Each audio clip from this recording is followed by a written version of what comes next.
Yo, what's going on? This is the youngest in charge, Leon Slater, and you're listening to the Sports Jedi Network. You get me?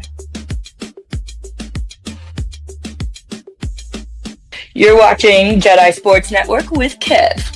I'm Tom Hannafin from TNA Wrestling. You're watching the Jedi Sports Network. Tune in to Heel of the Ring podcast on the Sports Jedi Network channel. May the sports be with you. What's up, Kevin? It's me, Miles Bourne. I just want to come on here real quick and say thank you for your support. I really appreciate it, and the fact that you're there every Tuesday really means a lot to me. Hey guys, this is Elena Black, and you are watching Sports Jedi Network. This is AJ Francis, and you're with Sports Jedi Network.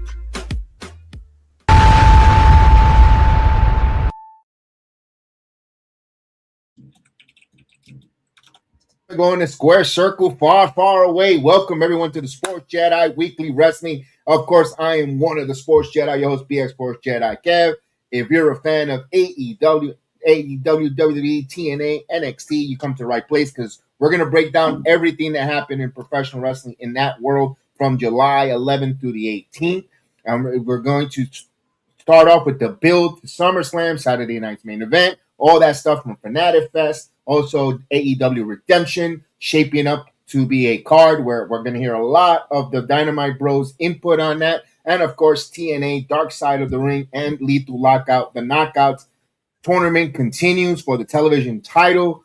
But, ladies and gentlemen, we are sponsored by Dude Wipe. Stay fresh, stay clutch, ready, and stay clean. Sports Jedi Network and Dude Wipes wiping the competition clean. Of course, by Blackout Coffee. Wake up, stand up, never back down. BlackoutCoffee.com. And the Sports Jedi Network, and of course, G Fuel Energy. We're fueling your stream, you're fueling your life.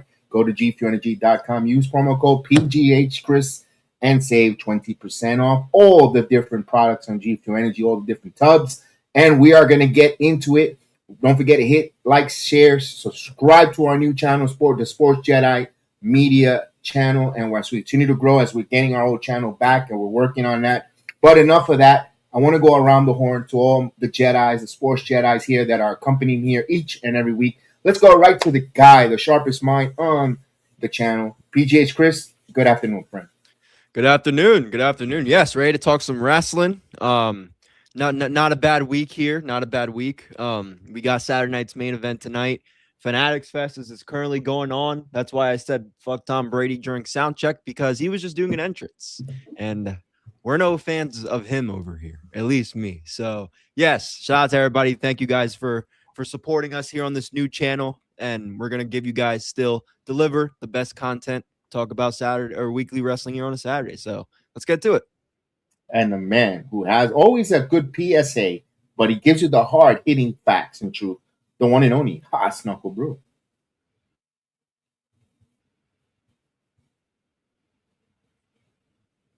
Take it away, Haas. Hello, everyone. As you know, every Saturday, we are here for your wellness check. I want to make sure that you make some money today, that you washed your ass today, and that you moved your body today. That's the biggest thing here. Move your body. I want you healthy. I want you clean, and I want money in your pocket. If anybody tells you anything, let them know that the house cares about your well-being.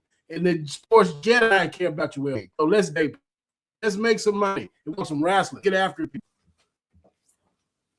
Indeed, as Haas is a little bit behind, but we'll make sure he gets up and running with all that good stuff there. And yeah, man, I want to start off, Chris, the final installment of Dark Side of the Ring. You know, it's been hitting everyone on Storm, the final third episode where it's the TNA, the Jeff Jarrett story, or the fight for TNA. A lot of great things. We're going to find out the Jeff Jarrett official exit from TNA and the battle there. I want to start with this one. Jeff Jarrett was effectively pushed out of the company he founded. And after watching all those three different episodes, summarizing it, was it a fair assessment? It was probably a fair assessment of Jeff Jarrett. I don't think it was that much of a fair assessment of TNA because, again, TNA could have its own season of Dark Side of the Ring alone. They didn't get to nearly as much as they should and could have. So this, so if you were one of these fans that was expecting to get a Dark Side of the Ring on the history of TNA, you weren't getting that. You were getting the history of Jeff Jarrett and Jeff Jarrett's experiences with TNA.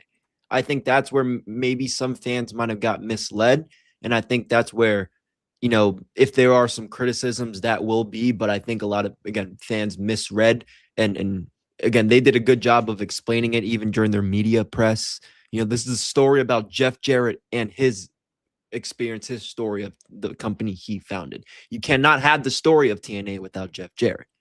So this is a good way for them to maybe set up one of those mini series like they did, like the rise and fall of WCW, or like the rise and fall of ECW. Like they can do the rise and fall of TNA. They can, but now they have pieces and parts that they can implicate with that. And, again, so yes, they did a good job of telling Jeff Jarrett's version of TNA, but they weren't looking to do the TNA product as a whole. So if that makes sense. No, I understand that, especially for someone like Haas that, the past year getting into more TNA, learning more. We always knew that those 3 letters existed. Just like myself, going back and this, I give an appreciation of watching the early stage of TNA. I wasn't really heavily involved, but seeing it from there, Haas, and seeing all the different clips online and all the different summaries, different people taking bits and pieces.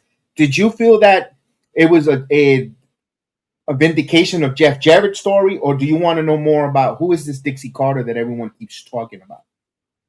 Yes, I pretty much knew a lot about Jeff Jarrett going in, but I did not know much about Dixie Carter. And from the whole atmosphere of this docuseries seems like a burial of Dixie Carter. So that made me very curious of what's going on here, because no one had anything glowing to say about her. But everybody seemed like they were just digging deeper, digging the grave deeper for Dixie Carter. So it very interesting, I will say that. So learning about how involved Dixie was very, very groundbreaking for me, I would say. Yeah, and personally, I believe it was on Jarrett's show with Conrad. Correct me if I'm wrong, Chris, where they had a Q&A for about. I saw the 6-minute clip on X. And he had his wife on, Kara Jarrett, and they were having a conversation that the producers did, because we asked this question last week, if you recall, Chris. Did they contact Dixie Carter to be on this panel, on this dais, on this program? And she declined. Now that's from Jarrett's, and I'm not going to say that Jarrett is fibbing or lying, because Jarrett felt very remorseful or very. He felt like when I got out of this, Chris, he felt like he was in a good place, where he was open to speak about it. He felt more like he left that burden off his shoulders. He's willing. He could see the remorse and the change in Jeff Jarrett's persona. Although you can't say the difference between his wife, because his wife was still angry and there's still mixed emotions and mixed feelings and resentment, because she had to live through the turmoils of her husband's addiction, and that brought upon some bad feelings with Dixie Carter, and reliving that again. My question to you is, I think I would love to hear Dixie Carter's side as a Dark Side of the Ring, the Dixie Carter's TNA. And if maybe she was persuaded by some bad decisions or different people in her ear. This is where I said last week, going back to Kurt and Dixie, I respect their decisions at the end of the day, because you cannot force anybody to do anything. But this is where it hurts of somebody like Dixie, because like Haas said, like a lot, including myself. And look, I watched this Dark Side of the Ring because I wanted answers. I've watched this product for a long time. I was there when they showed a lot of these footages in that 3rd episode. I watched it. I remember Dixie in that segment with her and Hulk. I wanted answers. So I'm a little disappointed that I didn't personally get those answers. But again, this is where Dixie, maybe she just doesn't want to relive that part of her life, and she's moved on. I understand that. It's a tough situation, because I don't want to sit here and sound like, well, her not being involved, that you just don't want to say anything. What are you hiding? It's not that. It's just, even if she would have faked it, at least say something. You give us something. I mean, because you have your truths. And let's be honest, you could be watching this documentary and sitting at home and being like, well, no, it didn't happen that way. And now you don't have your opportunity to tell it the way you remember. That's where, and that's where it's tough. And it seems like Jeff and Dixie are okay, you know, because he did mention in a few interviews, I know Ariel specifically, but he mentioned in a few, Chris Van Fleet too, where, you know, they live in the same town. They're in the same area, yada, yada. So clearly he has her number and he felt comfortable enough to go on the phone with her. And she said, yeah, just give me a couple minutes while I'm done. Yeah. And she called him. So they're clearly on decent terms. It's just, she just probably didn't want to talk about it, or she didn't want to be embarrassed. You know, maybe she has people or she's doing some other businesses where she doesn't want her name involved in the negativity, but it is anyway. So that's where it's like it's tough when people like this, her and Kurt, don't show up for these. I can understand it and respect it, but there's a lot of information that's missing that could help your case. And to be honest with you, I understand this, Haas, if you're taking the high road, because we tend, when you get older, you tend to take the high road. You know what? Say what you want to say, but at that point where it's such a smear campaign or such a negative disdain, you kind of have to compel to at least not try to defend yourself, but at least show face. Like, you know, you're being put through. You can't take so much to be put so much under the mud. And I understand being an adult, older adult, and just saying, you know what, I'm free. But at some point, do you think that the such a backlash, she has to come face forward and defend herself? You said the right thing there, the smear campaign. I believe she says, I've left that in the past. I'm still head of Panda Energy right now, and I'm focused on Panda Energy. I'm not gonna give these people any opportunity to put a PR machine against me right now. I may have business moves that are contingent on my public persona, and I don't need this wrestling thing to put that down. So I really think that's what Dixie was going with here. She's like, if they call me, I'm not taking the call. They can talk about me all they want. Because guess what? Most people that are dealing with Panda Energy don't even know I was involved with this TNA thing. So I believe that's what she was going with there. I could see that. I could definitely see that there for Dixie and moving forward there. Because again, we that are in the wrestling community and the wrestling world, we think that it's bigger, you know, that it's huge. And sometimes we are maybe just a small minority of a community where people are not really paying attention, especially the call letters TNA. You know, we think it's big, but maybe it isn't. You know, sometimes perception is the greatest illusion in the world. So I don't know. So I got to ask this to you, Haas. This all came out and it made it feel like Hulk Hogan, after death, felt like he was vilified with the TNA and Dixie Carter along with Eric Bischoff. Seeing different things where Hogan, especially the 6-sided ring replacement, it wasn't really taken so well by the TNA faithful. Bringing in a lot of older former WCW, WWE people, priority over a lot of homegrown talents. That's a lot of that came out of this documentary, Haas. And also when now you see some of the current homegrown talents talking about their pay, and you know that those old folks, the old timers that came in through Hogan's buddy system, got a nice paycheck. Do you feel, just giving you that on top, do you feel like they were really vilifying Eric Bischoff and Hulk Hogan as well? And I'll get to Chris too, but let me get Haas first.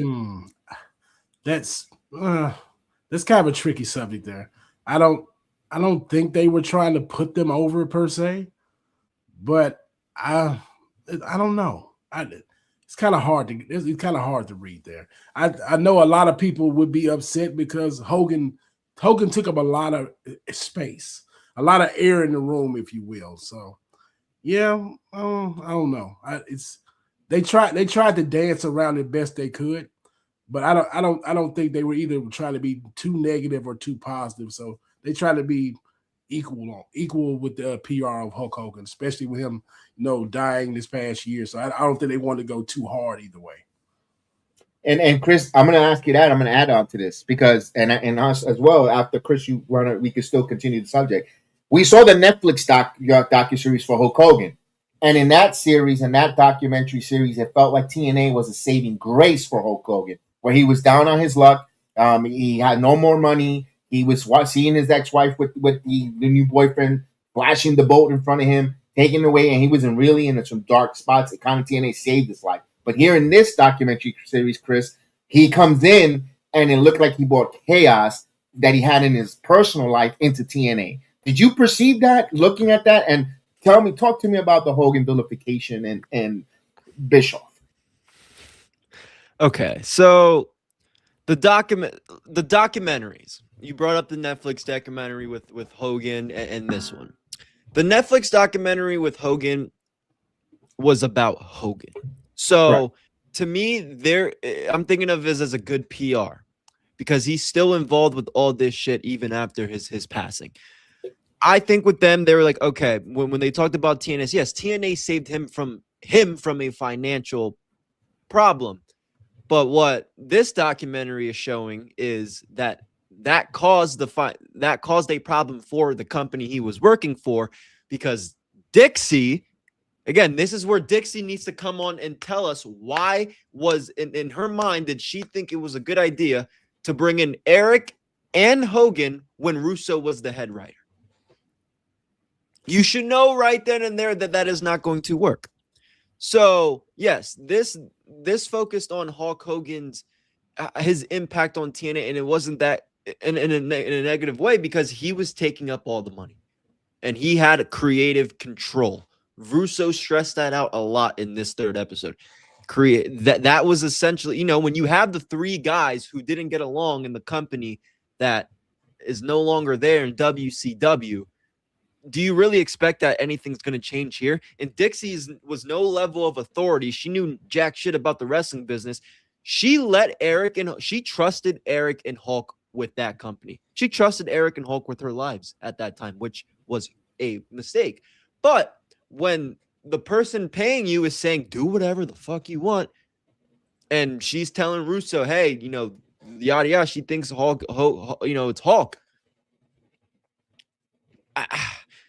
I can blame Eric and Hulk, but at the end of the day, and I hate to, because Hulk just said everybody was just clowning on Dixie. I really hate to do that in this situation, but that starts with her. That starts with her. And Jeff what was Jeff going to do? They were putting Karen and they went in a little more in detail in this third episode where they put Jeff, Karen, and Kurt in that storyline. They wanted to break Jeff Jarrett apart and they wanted him gone, which eventually happened. And I talked more about that in the last episode, but he had nothing. He couldn't do anything. And he said it here. People were coming up to him and saying, Jeff, how long are you going to let this happen? He couldn't do anything because it was Dixie telling them, go do what you want and I'll pay you this and that.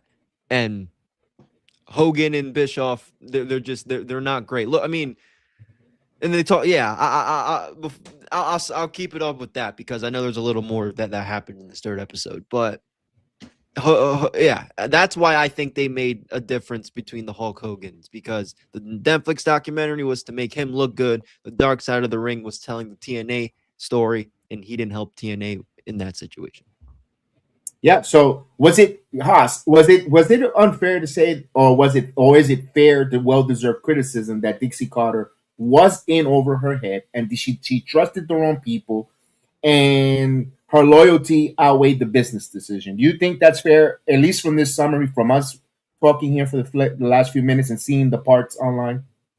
It's fair because at the end of the day, you're the leader of the brand. She was the one that, with her and her father, was the one bankrolling this. So if they would have succeeded at high levels, we would be talking about Dixie Carter was the leader of the renaissance of TNA. So therefore, when TNA falters under her leadership, it falls at her feet. So it's fair. It's fair. It's fair. And a lot of things came out here because Chris, I did not know when Dixie Carter was eventually sold to the Anthem Sports, the Global Force Wrestling. We get to find out Jeff Jarrett reinvents that there. And also, one thing before we get to that, I didn't even know that Vince Russo was the one that brought up the on off air angle to start with Karen and Jarrett, with Kurt Angle, with the whole situation there that people think that's a shoot. Which I like what Kara Jarrett said. We are co-parenting for the past few years. If Kirk Angle and myself would be in eye to eye, we share custody with our children. We for the last 10, for many years, and we have no ill will with one another. So she kind of debunked a few things there with her persona and her demeanor. I didn't know about Chris Russo, the Mad Dog. I'm talking about Vince Russo being that there. I thought he was going to be thrown out immediately as soon as Hogan and Bischoff, but he lasted I was surprised he lasted that long behind the scenes.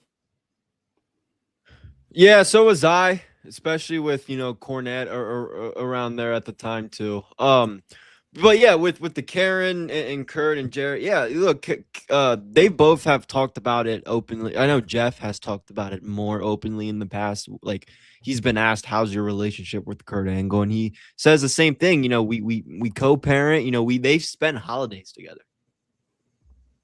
Excuse me. I'm sure they spent holidays together. I'm sure Kurt's wife Gianna and Karen, at least, are neutral because of the children and Kurt, right? So it's, again, this is where importance of people in the participating in the documentary comes, or it shows. The storyline was crazy at the time, though. I'm not gonna lie. I thought it was very real, and for Karen going out there and saying it was all storyline, bravo, because if she never says that, I'm thinking that it's all real to this day. How can you not? It's literally like I thought this was a more intense version of Edge and Lita. You guys remember the Edge and Lita? Yeah. Where he went on Todd Gretchen's show and he called in and he started calling her the H word and yada yada. Or W, however it's spelled. Like, he kept calling her that, and then he kept saying Amy. Like, this felt more real than that. So for Karen to say here it's a storyline, bravo. And that right there should, shows that they can work together. I mean, dude, they showed the clip. If there was real animosity, you think that Karen is going to let Kurt grab her by her hair during Jeff and her's wedding segment and throw her on the cake? Like, Kurt had Karen's hair and went like this on the cake. You think she's going to let him do that if they really hate each other? I'm sure they did. And I'm sure this was like a therapy for them. But it was planned. It was, you know what I'm saying? Like, yes. Bravo. Just bravo. Because I still, 23-year-old me would have still believed that was all real. Oh, good job there. I'm going to ask this question back to you, Chris. What I got out of this, when the Hogan and Bischoff, where while there's so much TNA, diehard TNA fans or the Jeff Jarrett TNA fans got that animosity, because here's some of the major changes as soon as they walked in through the door. The 6-sided ring was removed. We had mentioned that a few seconds ago. Let's focus on the X division. And we had more former WWE, WCW legends, and then the worst of them all, the Monday Night War experiment against WWE. That was the worst of the worst, Chris. So when people tell you that at one point in TNA that it was WWE light, that this is what they're talking about. This is when TNA no longer became an alternative. They wanted too hard to be like WWE. Eric and Bischoff and Hogan. They wanted more WCW 2.0. More WCW. Fair, but a lot of their the way they would start their shows felt very WWE. But their angle, like but I hear you're right though, because they had a lot of those old WCW guys there. But the way they formatted their shows felt a little bit like WWE light. I'm not going to say that fully, but I hear why people say that on their shows, because the way they formatted it. But yeah, it was that was not good. That was not a good experiment at all. That could have. I'm surprised that didn't screw the company right then and there. I'm surprised the company didn't go 6 feet under right then and there. What they were thinking. Yeah, not a good decision. Not a good decision. And if you would have been good one, and Chef Dan would have been an awesome one because you guys are the TNA guys that were there from Jeff Jarrett's TNA. Did you feel like he lost his identity at that time? Yes, at that moment. Yeah, at that time. Oh yeah, dude. I have a lot of these 2012, 2014 Impact shows like recorded on my phone because I was watching it when I was a kid. It lost it did because a lot of things changed. You didn't have the 6 and look, the 6-sided ring. I know we keep talking about that, and I know it's something so simple because let's be honest, AAA was doing that before TNA. But when in America, when you saw that 6-sided ring, you just thought of TNA. You thought something different. The way the wrestlers looked at that time from 2012, 13. So let's go back a little bit before like episode 1 and 2. Look at the guys that we had around that time. The up and coming Frankies, the AJ Styles, the Samoa Joes. You had some people coming from WCW at the right time. So where they still had a little bit of relevancy, they were still hot. Like you could still use them if WWE wasn't using them. That's what made TNA special. When you come to that point that we're now talking about, and you had Hogan, who could barely walk. You had Hardy, which they went into detail about this. He was all drugged up. We're going to talk about that now. You had Sting, who he was okay, he's still up in there. He wasn't doing clearly his best days were behind him at that point. The only people you really had there were Kurt and AJ. And then Bully Ray was the champion for like 3 years, or like in the championship run for like 3 years. Like that's what I'm saying. This is where this company felt like WWE, like WCW 2.0, whatever you want to call it. My point is, Kev, this right here is when this company no longer became an alternative. Yeah, I mean, if you got Bully Ray as the world champion, I'm surprised they didn't close it. Him and Hardy in the main event. Oof, I don't. Yeah, they talked about Jeff Hardy that time that he was either opioid up, went into the ring and he had that black, he was in bad shape, and the irresponsibility of the agents and the backstage that they allow him to go out in the ring where he was spaced out. D'Lo Brown spoke about that. I wish I would have knew about that earlier when he did come on an interview that we had a privilege to be part of. I would have asked questions about that. Personally, I would have done my research, but I wasn't part of the interview at that time. I wasn't there, but I would have asked D'Lo those kind of questions. What seeing someone in that state and then that embryo state where there's alcohol, drugs, or anything like that, especially with a guy of Jeff Jarrett in the company, where he's talked about tragedy with seeing the demise, the fall of Owen Hart, and tragedy in the ring, to have Hardy go out there, and Hardy did a good job by owning it, Chris and Haas. He looked in the camera, he talked about it, he owned it, he talked about it. I got to give him a lot of respect. Jeff talking about it on air, on camera, I give him a lot of respect because that wasn't his first downfall. We saw what happened in All Elite Wrestling with alcoholism, but there is personal struggles in the ring, Chris. So this is like his 7th time talking about this on camera, because when he talked about it in Stone Cold's podcast, WWE when they used to do the films for WWE Network, they did a whole thing on this incident, and they did so he's talked about this on this type of setting before. And I've talked, and because I remember when this happened. This is Eric Bischoff's best moment, in my opinion. He's the only person that knew this guy was somewhat fucked up. I think Russo would have let this kept going. If Russo was if Bischoff's position, he's letting the match happen.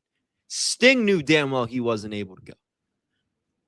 Because I didn't watch the pay-per-view live, but I watched the taped. I watched the impacts after. And they didn't mention it too much. They didn't want to talk about it too much on their TV. But like when I watched it, I knew what happened years later when I got a little older. So I remember it briefly, but it's tough. And I felt I'm happy Jeff, still talks about it because that was a big match for Jeff. That match, like they build that match up very well. It's like you build up a big match to a show, and it's kind of like what happened this year. Not exactly like what happened this year, but let's take the Santana and Macklin, for example. They do a great job of building their match. It's all anticipating, and a freak accident happens. This wasn't a freak accident, but my point is the main event gets screwed and the fans go home disappointed. Same thing with the people watching. So that's why it sucked. It sucked. But shout out to Eric Bischoff. That's still his greatest moment in my opinion. Yeah, Bischoff. I don't know if you saw that part, Haas, where Bischoff comes in and kind of mumbles in and says, "Get the some different versions of what was said." But long story short, you're not in no condition. You got to get out of the ring now. We got to get you out of here now because it doesn't look good. And of course, quick Scorpion Death Drop, 1, 2, 3 quick pin. In your opinion, that was the right thing to do, Haas, being an adult in the whole situation. Yeah, you had to protect the brand. You also had to protect your workers. So this is a case where you have to protect someone from themselves. So this was the best call to do. And there's no telling how Jeff Hardy's life could have changed behind this if he was allowed to go on longer in that situation. So it was the best thing to do. It's kind of enabling him, right, Haas? Like you're enabling him. Okay, it's okay. No, you put some good work out there, Yeah, because if you allow Jeff to go out there like that, who's to say another talent goes out there the same way? Maybe even the next match, the next week, next month, or next pay-per-view. So this is how you protect someone from themselves, and you also send a message to the locker rooms like, hey, we got to make sure that you're in good shape every time you come out here because we don't want tragedies to happen. And I think people looked at Kurt and were like, oh shit, he's good. And maybe if I do this could help me. That's just a theory. No, I agree with you because it was no secret that he was being called Perk Angle. He was on Percocets. And no question. You could see his whole demeanor in his face. If you look at some of those footages, his promos alone, you could tell when he's looking up in the microphone with his freaking that famous clip where he's looking in the camera with his mouth guard and he's like, like dude, like I would not get near Kurt Angle at that time. He would probably eat my head off. No, and this was before Bischoff and Hogan got into company, so maybe certain things happen for a good reason. I'm not trying to be here apologetic or hey, that was a good thing, but certain things in life happen for a reason. Because if, let's say, Eric Bischoff, being where he came from as an executive and part of Turner Industries and now coming into TNA to Panda under Dixie Carter, if that man's professionalism and smarts as an executive didn't kick in, we would have had a tragedy, beyond another, I hate to say it, another type of blue blazer situation in the ring where another wrestler falls, either heart attack or God forbid, the worst case happens there, and it didn't happen because you had an adult and one silver lining of the whole situation. But then we find out throughout this stuff, Jeff Jarrett's personal struggles. Jeff Jarrett suffered from depression, alcoholism, losing control of his career. Who could blame this guy? Because I personally knew Jeff Jarrett's story about him losing his wife, his first wife, due to cancer. Did not know that. Then his friend, we talked about it last week about his friend Owen passing away pretty in the ring, and he has to be professional. All that death and all that turmoil, then getting released, not unknown, and then him being a father with 3 young ladies and being felt alone, and then he's trying to do something positive, start up, and then he's dividing with his father. So I'm not trying to exonerate him from his alcohol abuse, but you could understand when things are spiraling out of control in your life. For us as fans, at least for myself, I got wrestling to escape and sports. But how are you going to tell the wrestler what's his escape? It's hard, and we don't get to see that on the other side of the computer or the other side of the television. Well, yeah, I can see. Well, there's never a reason to go to the bottle for solutions. I just want to preface this with that. But if you see your best friend die right before your eyes, and you're told by your boss, "Hey, go work that match right after that," what? Like, show must go on, pal. Yeah, the show must go on. That's like, okay, I'm going to put myself in this type of scenario. I drive for a living. I see my best friend get run over by a truck. I have to continue on driving after this. After I just saw someone that I really care about get run over by a truck. I may go do some chemical release right after that because that's ludicrous to even imagine to happen. And now this is Jeff Jarrett. He sees his best friend die right before his eyes. Then his first wife dies from cancer. A lot of people, the first thing I just said would have took you out. Now you and another thing too, his wife dies on the same day a few years later after with Owen Hart. That's a triggering feeling in your emotionally and mentally. So I commend Jeff on being able to get past his alcoholic demons, fighting all of that. So that just shows you the real human nature of the business. And it's tough. It's tough. And it was very, I'll say eye-opening to actually watch Jeff be very candid about it. I think this is like a weight off his shoulder speaking about this. At least what I got out of these three episodes for TNA, it might not be the home run or what you as a TNA fan was looking for, dirt or more, but I looked at this. It was Jeff Jarrett getting a weight off his shoulder and speaking about his side and getting something off his chest to feel free. He knows that he has maybe few years in as an in-ring competitor, maybe 3 to 5 more years in the ring, top notch, before he doesn't lace up the boots anymore. But he wanted to get that off his chest and have that situation done and put those struggles behind him. He seems more energetic, happy. Jeff Jarrett, even with the interviews, he's at peace, which is cool. It's better for him to be alive, walking the earth at peace, than when he's 6 feet under, and then they're still skeptical. Did he really get peace? But I kind of feel if his world were to end tomorrow and he gets called to the afterlife, he looks like he's at peace. I got that out of him from Jeff Jarrett, which I could appreciate that. And one thing that I didn't know that came out of this was the Global Force. He started a whole company after exiting TNA, and then TNA gets sold and to Anthem Sports, and then it gets rebranded to Impact Wrestling. And all that stuff going through there, Chris. I did not know about the merger or the collaboration with Global Force and Impact Wrestling. Did you knew about that? I had no clue. I must have been disconnected. So I knew about I didn't realize until now that was the merger.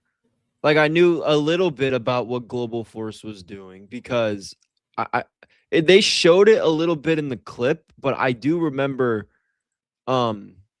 something with AAA. So I guess that now that I'm looking at it, it was Global Force. So I wasn't, but I remember seeing something about the with Jeff in the AAA, and I didn't realize they were the ones who got the impact from Anthem or whatever.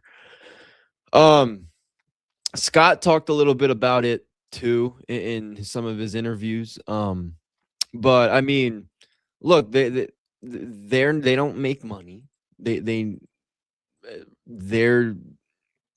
I don't know. They made some decisions in the past, and they're still living. That was the point of that last part of the episodes. And that's a big reason why the Hardy Boys are there, because they're still living, and TNA's still there under the new umbrella. But no, I didn't realize that was the people that took over at first. No. Yeah, they show a clip at Jeff Jarrett at his worst. It was him and a Triple Mania in AAA Mexico wrestling. He was so out of it, so drunk, because he said he just kept drinking vodka and drinking afterwards and drinking and just hours before the match, and he was hammered. And he had the worst showing of his career. He was out of shape, embarrassed himself in Mexico in AAA, and he just hit rock bottom. And Fun fact: I did not know that it was the WWE Wellness, where Karen calls the WWE Wellness, and they put him to Tampa and they put him into rehab, and from there on he's been sober. And I love the way they close it out with him getting inducted into a Hall of Fame, thanking his dad at the. You saw the Hall of Fame speech on the WWE there, thanking his dad, seeing all that, and when I saw that, I was like, good. We didn't have to wait to have in memorial and start speaking good stuff. He managed to again get his piece, and I did not know that what WWE Wellness was that powerful, and something good came out of all that. We always hear about people they make fun of the wellness policy, or we have people who so-called test hot on their drug test, and we're like, man, that wellness policy is nothing. Or like the steroids that were the abuse that was back in the early 90s with the WWE, WWF. People made fun of the wellness thing back then. So the fact that you got some good PR here, and it shows you that the WWE actually did something great for a wrestler for once. This was good stuff. It was very good to hear. It was a very good one to hear. And it leads me to ask, well, which one of the 3 episodes you like, Chris, of all 3? I'm going to say episode 2. Okay. Because I think the way episode 1 ended, it was like right in the middle of, you saw Karen's introduction. You didn't think she was going to be on there. She really gets into her stuff with Kurt. Episode 2 talked a little bit about it, introduced us to Dixie and how Dixie and Pan Energy acquired the brand. Because the first episode was just like introducing Jeff Jarrett, where he came from, his life, his wife, and his stuff, and then the intro of TNA, and then so that second episode dives into a little bit of all those details. So I would say episode 2 is my favorite. I could see I could see and understand your reasoning behind it. I kind of compelled to agree with you on that one as well. I get asked this question, knowing what we've seen coming out of this documentary, Haas, is Jeff Jarrett one of the most underrated promoters in wrestling history, starting a company where everything died, there was a monopoly. He starts this TNA where even now in 2026, like it or not, that brand is still going under his creation and his thought process. Yes. It just shows that he was a very ballsy guy. He did not. He could have easily just went into obscurity after being fired by Vince McMahon and just probably just languished around the indies and just did this or that. He what's that quote? People he got up by his bootstraps and kept going. So this just shows you like this business actually brings the best out of guys who actually want it. So, and Jeff Jarrett wanted it real bad. So it just, he's very underrated. Very underrated. Very underrated. And look, there's the TNA Dark Side of the Ring story, or the rise and fall of TNA. That could be a work, maybe not for the same producers of the Dark Side of the Ring people. Who never know? You never know. You have a collaboration with the WWE. You never know if Netflix get involved, AMC could get involved and do something and told stories there for the, you never know. I think this is to be continued. I think we're going to find out more different versions of TNA. I think it's compelling. I think the ratings show, and I think people really enjoyed it because TNA still currently exists. They have an international TV deal. They have a partnership with the WWE. Their audience seems to grow. The Knockouts division, the X division. Look, I heard Karen Jarrett say they could do a whole Dark Side of the Ring of the Knockouts division. And I would be compelled to find that. I would love to hear that because we heard some good nuggets from Awesome Kong not getting paid well. We didn't even hear from Gail Kim, who declined not to come on and speak about her situation. She said she wasn't asked. She wasn't asked. So just think if they could find another medium, another place where she would like to speak about her TNA involvement from as a talent, paid, as a producer, her exiting, all that situation. What's going on currently right now? Because TNA, as of a couple 24 hours ago, we have another tag team departing the company. So the mass exodus, the different things that are happening, the ups and downs of the company, you have some good stuff and you have some bad stuff. So, the TNA story continues and the news of TNA continues to grow. And it leads me to about Sinner and Saints, Chris. They're not being utilized. And before people go bananas and go hot wild, I was a big, and you know that when they were in Northern Armory, I was like, I love these two, Icarus and Travis Williams. I like them. They're young. I told you many times, would love them to wrestle in the Coconut Grove in NXT with some of the NXT talent, utilize them. And what did our chat used to say? They couldn't stand the kids. They hated them. Remember all the hate they used to get from the chat from them? So people hated them. Well, TV hears that people don't want to cheer them. They don't want to move them or pop. They don't use them. Don't overreact if they ask for their release and TNA says, go ahead. We don't have no use for you, Chris. I mean, yeah, I don't really know what they were gonna do much there anyway. They had a fine match. Was it BDE and Rich Swann? They had that nice tag team match on Impact that I liked. But I know they came back at the one no surrender during the countdown show. So, but yeah, I'm not surprised. I mean, I'm not gonna, they're not nobody that's gonna. It's not like them departing is. Oh my God, what are they gonna do with the tag team division or anything like that? And I hate to say that, but I think they can rebuild themselves up in the Indies and see where they go from there. Haas, you heard all the names that have asked for their release that are normal part of TNA wrestling. They're not burning the I need to have them in my company.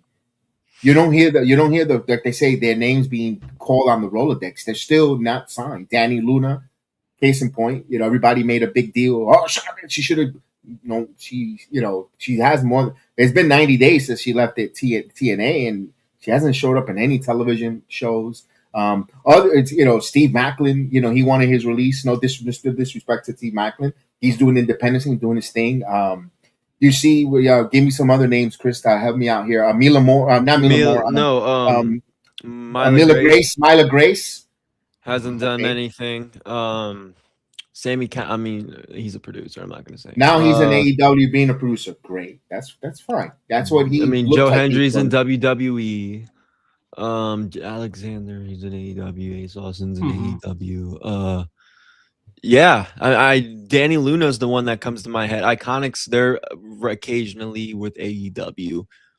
No one's really doing anything that's over the top since leaving. And like we talked about, you can argue Joe Hendry is the only one. Oh, I really believe here in wrestling, a lot of even the bigger promotions, they're doing hiring freezes at this point because wrestling is really showing how niche it is. With the ratings that come out every week, and they're trying to justify all these salaries that they have, and there's been a lot of fat being trimmed. Only at AEW where they're keeping people on and paying them not to wrestle, pretty much. I know we're going to talk about it later with WWE. Everybody keeps asking, "Where's Jordan Grace? Where's Jordan Grace?" Well, in TNA, you're not going to have that problem because they're letting you go. They're like, if you ask for your release, they grant it. Like, go ahead. We don't have enough TV for everybody that wants to get all this time. So I get it. It's like in most wrestling fans, they want to ignore the business aspect or they just hate the business aspect because they want to live in their fictional world where they're just a fan and they don't understand where the money goes. So it's not hard to grasp. But I wish wrestling fans would actually understand that this is a business first. It is a business, and the business continues because TNA was on this Thursday. Still another taping there from Albany, New York. We continue the Knockouts television tournament. Thea Hale, surprise entry, continues to win. I like Thea Hale. I think, her in a different perspective in TNA wrestling, winning. Moving on, I don't think she should win the tournament, but I wouldn't be surprised if she moves on further in semifinals to the finals. Wouldn't hurt because now it gets talked about an inaugural title on NXT WWE television. See, this is the thing that kills me with the people on the TNA, so-called TNA fans. They don't want nothing, no involvement. They want nothing to do with the TNA wrestlers. Stack shouldn't be so-and-so wrestler. But when you have it's business. It's a business model because if you have NXT wrestlers in and TNA and you get the promotion and you get the WWE rub, it's only going to help TNA wrestling because you that complaining and are online bitching about TNA, not liking NXT wrestlers in TNA, I don't see you guys buying a ticket to these events and flying and going. At least Front Row Joe, shout out Front Row Joe, he goes. And you got William Gardner who does that. He goes each and every week. But you guys that are bitching complaining in the back, I don't even see you go on stream with a TNA merch.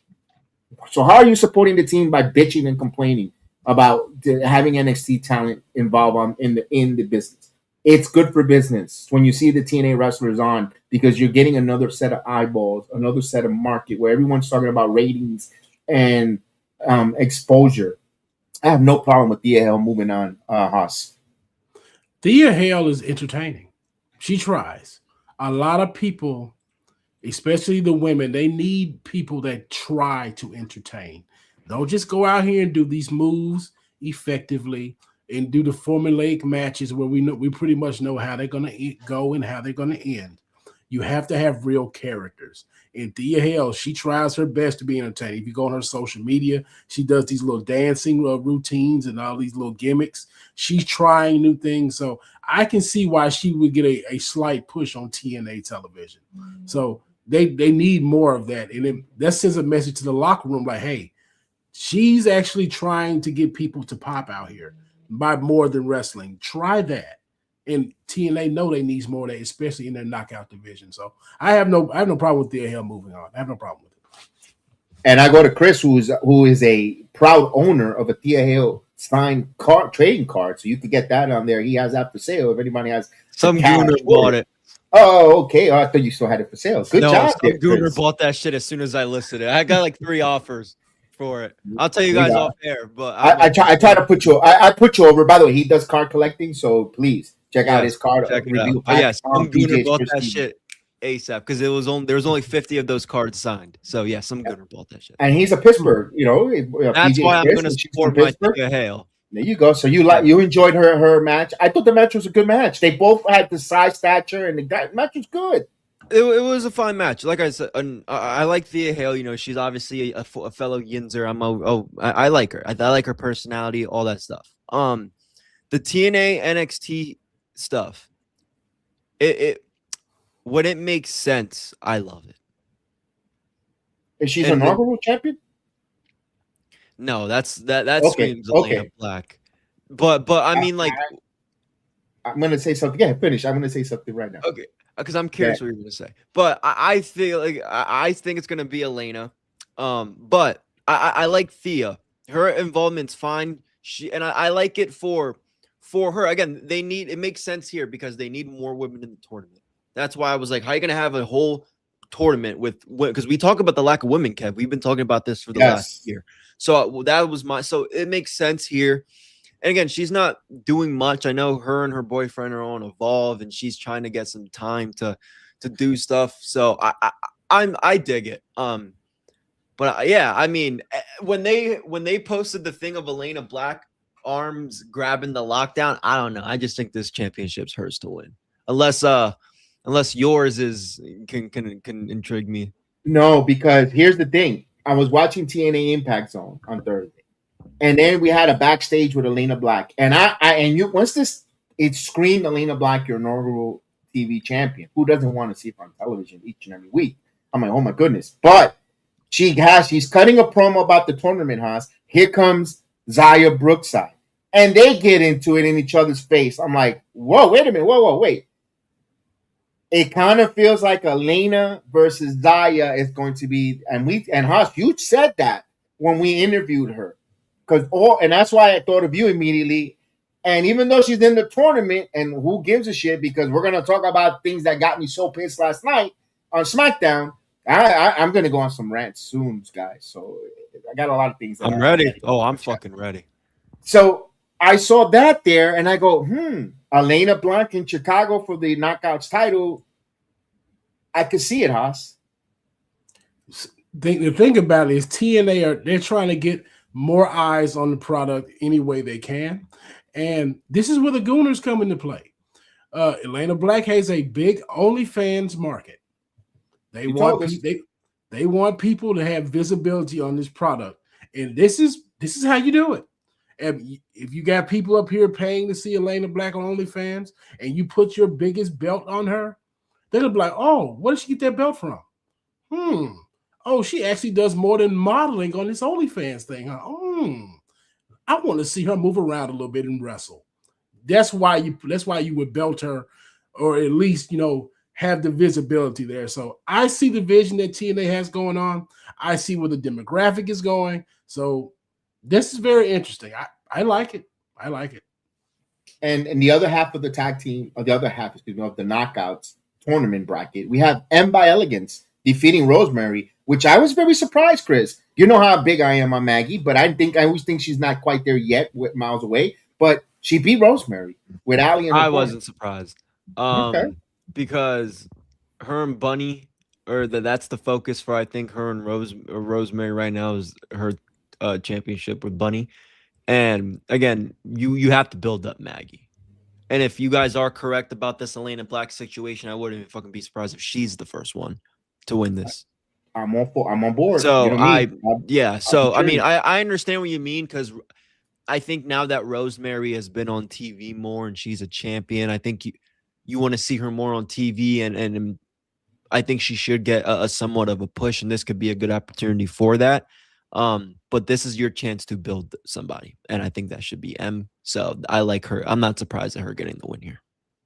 And I'm excited for it because we, big fan of Maggie, of M by Elegance, huge fans of her. So yeah, let's see where that goes. A little bit of a the match between Moose and AJ Francis.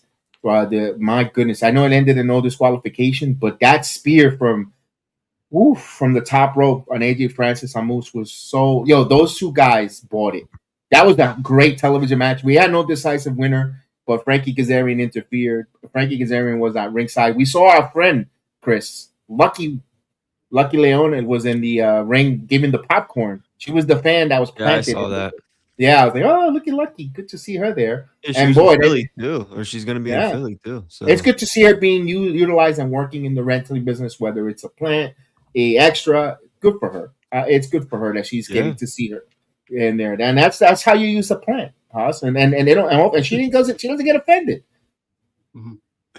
Man, well, to go back to the match, this is the physicality that you want to see in wrestling. A lot of people say, "Oh man, we missed that old school feel." Well, when you got two big horses go up here going at each other, it's enjoyable to see. So we need more of this, more believable wrestling, not these big dance routines that we see from different promotions that we're going to talk about later. So yes, we need more of that old school feel. Big men slapping meat, in the words of Big E. I mean, big guys suplexing each other, big football tackling spears. I'm putting it over. I enjoyed it a lot. I enjoyed it. You know what I enjoyed out of all of that, Haas, the most though? What is it? Fucking impressions. He is. I'm a fan of him. I love this guy. I need to see more impressions. I love this guy, man. He's good. Yeah. This is what wrestling needs. More engaging, more managers that can bring life out of the crowd and everything. This is a big thing in wrestling. Crowd engagement, because everybody talks about how WWE is piping in noises, or other promotions are piping in noises because the crowd doesn't move. Well, when you got a guy like him coming out there and forcing the hand of crowds, you get all the reactions that you need. It's great. It's great. He's good for TNA, and TNA needs to let this experiment go on even further. Shout out to AJ Francis for this. Yeah, that was good, man. That was a good no disqualification. I enjoyed it. It brings me to this here, and we'll wrap up TNA a little bit. I love what they're doing with Casey Navarro. I'm all for it, but I'm gonna be honest with you. I am bored to tears with Nick Nemeth as the world champion. It's because my guy Santana, but I find Nick Nemeth boring. Is it me? No, it's not. It's not, because I'll say it. I fell asleep on that opening promo last week with them, Casey, and my boy Ryan. I was out. I was tired, yes, because it's late, but that didn't help. So yeah, I'm getting a little bit bored of Nick Nemeth, and that's with all due respect because I still think he's one of the top wrestlers in the business right now. I'm sorry, Nick. I'm sorry, Nick. Hey, man, you know what I feel like right now? I feel like Justin Roberts tipping people. Well, I will say with Nick Nemeth, the biggest thing is he gets lost in modern day wrestling because he can actually do a promo, but do you want to hear his promo is the question. Because a lot of guys, they wish they could do promos like him, but they just don't have the presence. And then Nick Nemeth is also long in the tooth in wrestling now. Like, we've seen everything that he has to offer in this business. So it may just seem a little tired now. So it's not just you. It's not just you, Kev. It's just we've seen the best of Nick Nemeth. We've seen him as Dolph Ziggler. We see him in his current edition. The gimmick's kind of old. So again, it's not a bad gimmick. It's very long in the tooth. You've seen the best of it. Now you're just seeing, okay, I've seen better versions of Nick Nemeth already. That's all it is. You're comparing what you've seen of him in the past right now. That's all that is. But I know, and in other words, I could say this because people are going to throw this right in my face. Well, you enjoying the Hardys? Yeah, I am. But I don't know. There's a different energy with the Hardys than with Nemeth. I don't know what it is. And again, I'm trying to take my bias and my fandom for Mike Santana out of it. And I don't know if I'm having a hard time, but I'm still not feeling Nick Nemeth. I kind of want to see someone as a world champion. I'm hoping that's Casey Navarro by hook or crook. I don't know if he's going to be a man that you could cover, that could take the brand to another level or be like, yes, the face of the company, because he is a little small stature, but I don't know. I hope that's not held against him when it comes to Casey Navarro, but I am not feeling Nemeth right now. I'm not, I don't know. It's tough. Yeah, I personally think AJ Francis should be the TNA World Champion. We have said this a lot of times, and I agree with you there, especially him coming. If he beats Moose, it comes out of this with impressions. You have AJ Francis impressions being the top faces, heels in TNA. You're going to get a lot of eyeballs, especially coming to the winter time. If they're going to be uber entertaining, character developing with them, Haas.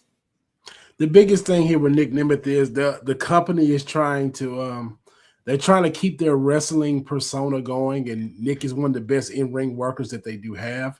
That is. But the thing about that is we need more than that. Especially TNA needs more than that. They can't afford to just have a good wrestling guy up there at the top. They got to have somebody that's going to be like, okay, that's a game changer. And Nick Nemeth is not a game changer. He's the status quo. And everything, everybody likes the status quo until it's time to bring a new feel. And Nick Nemeth doesn't bring a new feel. And that's nothing against him. That's just he's in the role that TNA wants him in. And it's just for a growing company, it just doesn't work right now. It just doesn't. Like he's transitional. He's a placeholder until they can find someone to actually bring some pop to the brand. But it seems like they can't let Nick be at the top of the card that long if they actually want to do some growing here. You know what? We'll see. We'll see with that because we'll find out where that goes. We'll be watching TNA this Thursday. They're going to be coming live from Philadelphia at the end of the month. They're going to have some tapings there before they start building towards lockdown, and we're all excited for TNA wrestling. We'll keep an eye. We talk some Dark Side of the Ring. We talk some TNA Impact, Thursday Night Impact, some releases. One more thing, Kev. Yes, sir. One more thing. How do you like Mila Moore in Order 4 now? Thank you so much. I almost buried that lead. So much. Appreciate you brought that in there because I wanted to find out Chris's opinion as well. Thank you, Haas. My opinion with Mila Moore, eye candy, looks great, but it got a little corny. She reminded me a little bit of Tracy Brooks. They show the picture side by side. Good job there on Instagram for that comparison. I got to give. I'm not taking credit. I saw that there, and I go, you know what? Son of a gun. I like it. I see it. She could cut a good promo. I'm very impressed with her promo in the ring, but it kind of felt like I was watching a softcore porn developing in the ring. Oh well, this is where the old school wrestling aspect comes up. She's like from the WWE divas realm. Like you want to have the eye candy in there. She's gonna wrestle a little bit. She may be going the way that the WWE is gonna go with Maxine Dupree now. You know how Maxine's probably gonna do limited wrestling now, but you're gonna always have eyes on her because she makes you stop and watch TV. I can see that with Mila Moore. Like AMC probably say, hey, we like this Order 4 thing. We need to, it needs a little something else. So they added her with Tasha Steelz. It's a good dynamic. And then who knows? They may beef in the future, for maybe you know how in politics everybody's jockeying for position.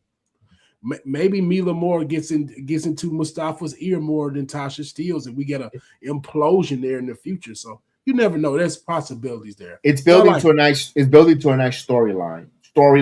Developing. Chris, your thoughts there with Mila Moore, Tasha Steelz, the whole Order 4 summit? Yeah, no, I agree with Hoss. I think Hoss summed it up pretty well.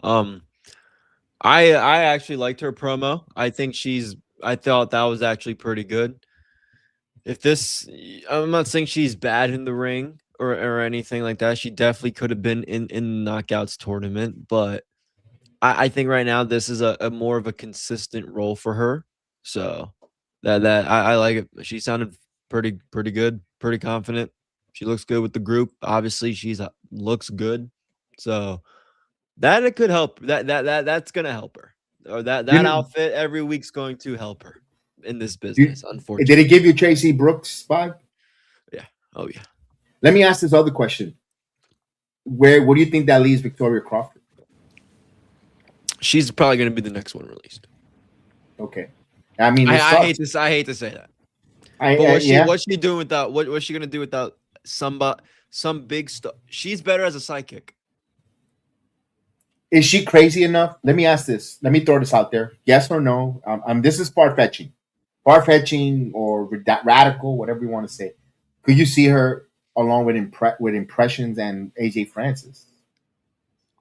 That could be a thing. That could be a thing. Because the thing about it is, she's like in BFAB territory. You see how Jay Cargill has pretty much saved BFAB getting released right now. Of course, that's the kind of thing that Victoria has going right now. So she needs somebody to come and prop her up. And AJ Francis in Impressions could be the ones to do that because she's not gonna be able to get on by herself. Like even she may be a talented talker, she could probably wrestle fine. She can't. In the way TNA is going, she's got to latch on somewhere. So hopefully she can. We will see. We will definitely see that. I would love to see that. Hopefully we don't hear the bad news for Victoria being released because it's not like she's going to be signed for All Elite or WWE immediately. So if she could get in there and become a valet or part of the show, part of the program with her experience and all that stuff, and her redemption with that podcast thing. She was like that annoying heel. Yeah, she did okay with that. If she can, again, I think her and Impressions could be something. She'll take bumps. I don't want to see her release. Impressions probably won't take the bumps as much. She probably can, and she'll have no problem doing it. You're gonna need a heel. You need a female in there, yeah, especially. She'll be a good hand. I'll say that she'll be a good hand there. No, especially if you have something lurking with Order 4, you need that female to neutralize. The system has a female you need to neutralize. So the female involvement there with Victoria kind of makes sense. Do they pull the trigger? Who knows? We just hope I don't want to see the unfortunate situation of her asking for release or no longer part of the company. I don't know if she's going to go to CMLL along with Tessa. I don't know. We'll find out. We just don't want to see the negative news for Victoria. I thought she was doing well in TNA. We saw her last year, Chris. I can't believe Chris is a year ago. We were right now in Mamaroneck. Yeah, at this time, we were watching that softball game, having pizza, and enjoying the company of the TNA group a whole year ago. Victoria was very cool. Yeah, she was. She was very cool. Yeah, all right, a little bit of a posse with her, but she was cool. She was cool. All right, we're gonna shift gears here. We're gonna go to some WWE, but before we do that, we want to hear from one of our sponsors. And if you want to see people look like Mila Moore in the ring, well, you could buy the outfits as well at home. So we'll hear from Devin and Lang. All right, crew, we've got a massive announcement today for the Sports Jedi Network. You guys know we only bring the absolute best into the galaxy, and today we are officially welcoming our very own Captain Canary as the newest brand ambassador for Devin and Lang. Look, if you haven't heard of Devin and Lang yet, you are missing out on the most premium, sustainable, and insanely comfortable apparel in the game. We are talking about their signature ergonomic anti-chafing boxer briefs made from Tencel Modal. Whether you're sitting in the chair for a 3-hour live stream, breaking down tape, or on the road traveling to the next big premium live event, this is elite tier comfort. No distractions, no chafing, just pure support. And because the captain is hooking the Sports Jedi family up, we've got an exclusive deal for you right now. Head over to devinandlang.com, load up your cart, and use the promo code Courtney O'Shaw at checkout to slash 15% off your entire order. I'm telling you, treat yourself, upgrade your gear, and support the network. That is code Courtney O'Shaw for 15% off at devinandlang.com. May the comfort be with you. Premium comfort meets the Sports Jedi Network. Captain Canary approved. All right, go there to Devin and Lang. Use your promo code Courtney O'Shea and save 50% off. That Tencel Modal material feels so good. You could check out her Twitter account, and you could, let's see, proof is in the pudding, and save 15%. You got to get your significant other. You got to get your Tencel Modal. It's hot out there. You don't want that material sticking on you, and the proof is in the pudding. So speaking of proof, by the way, guys, if you're missing out on Tuesday nights, and us, we'll talk about this here, the Padawan Awakening, we're going to be doing some TNA recaps, myself, Jeff Littman, Haas at times, vice versa. We will be doing on a consistent basis some NXT post-show reaction review, similar to the Dynamite Bros, each and every Wednesday nights there. We got some stuff. I just wanted to go through a little bit of the NXT matchups there. Do the Vanity Project with Ricky Smokes, Brad Baylor, Sean Legacy, Dorian Van Dukes. We spoke about that. You could check my review with Jeff Flipman on there. It's on our YouTube channel. We're just gonna go over it real quick because we got some stuff setting up. Tony D'Angelo and Noroku, they're gonna go in a street fight next week. And I said this with Jeff Littman. I'll say this, Chris. If you're the world champion in Tony D'Angelo and you beat Naruko nice and clean, why does Tony D'Angelo want to fight Naruko again? You beat him already. Move the fuck on. I don't know why we're going back in this again, Chris. Can you help me? Dude, I have no idea, man. They probably want to build Naruko up, keep him. I wouldn't be surprised if he freaking wins the thing. I guess they want a trilogy going on. I don't really know who's strong. That would be another competitor for Tony D'Angelo. So maybe they're just milking this out for that. But no, I agree. I don't. It's not like Naruko pinned D'Angelo clean. Now he wants or in a non-title match or whatever, and he got a title. So I agree that doesn't make sense to me. But though I wouldn't be surprised if Naruko wins. I probably wouldn't be as surprised. I'm not feeling Naruko at all. I haven't been a fan since he debuted on television. I do not know what demographic this serves because I don't think more Japanese men are going to be watching NXT for Naruko. I don't know. I don't think more women are going to be looking for Naruko. I think Io Sky is the only one looking at her man Naruko, and I don't understand this. If you put the belt on him, I don't see the viewership going up. I don't see many CW watchers be like, "Oh yeah, we want Naruko with the belt." I mean, you would probably bet I'll put it on Mason Rook, and I'm not even a fan of him, but I believe he might push more numbers than Naruko because I know a lot of people are talking about how NXT ratings are going down at the moment.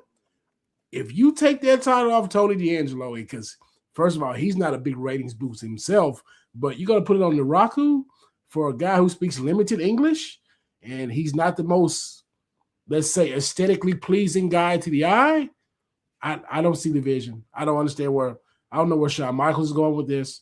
I don't know where Triple H is going with this. Is this a TKO thing? I don't know. I don't get it, but we'll find out, I guess. I don't see the vision. I don't see it. With the rumors of some counterparts coming from New Japan Pro Wrestling, in this street fight, it kind of feels like they're setting up for the street fight where we're going to get some new introductions, some new characters that's going to be allied with Naruko, and I think he's going to win. And I'm like, okay.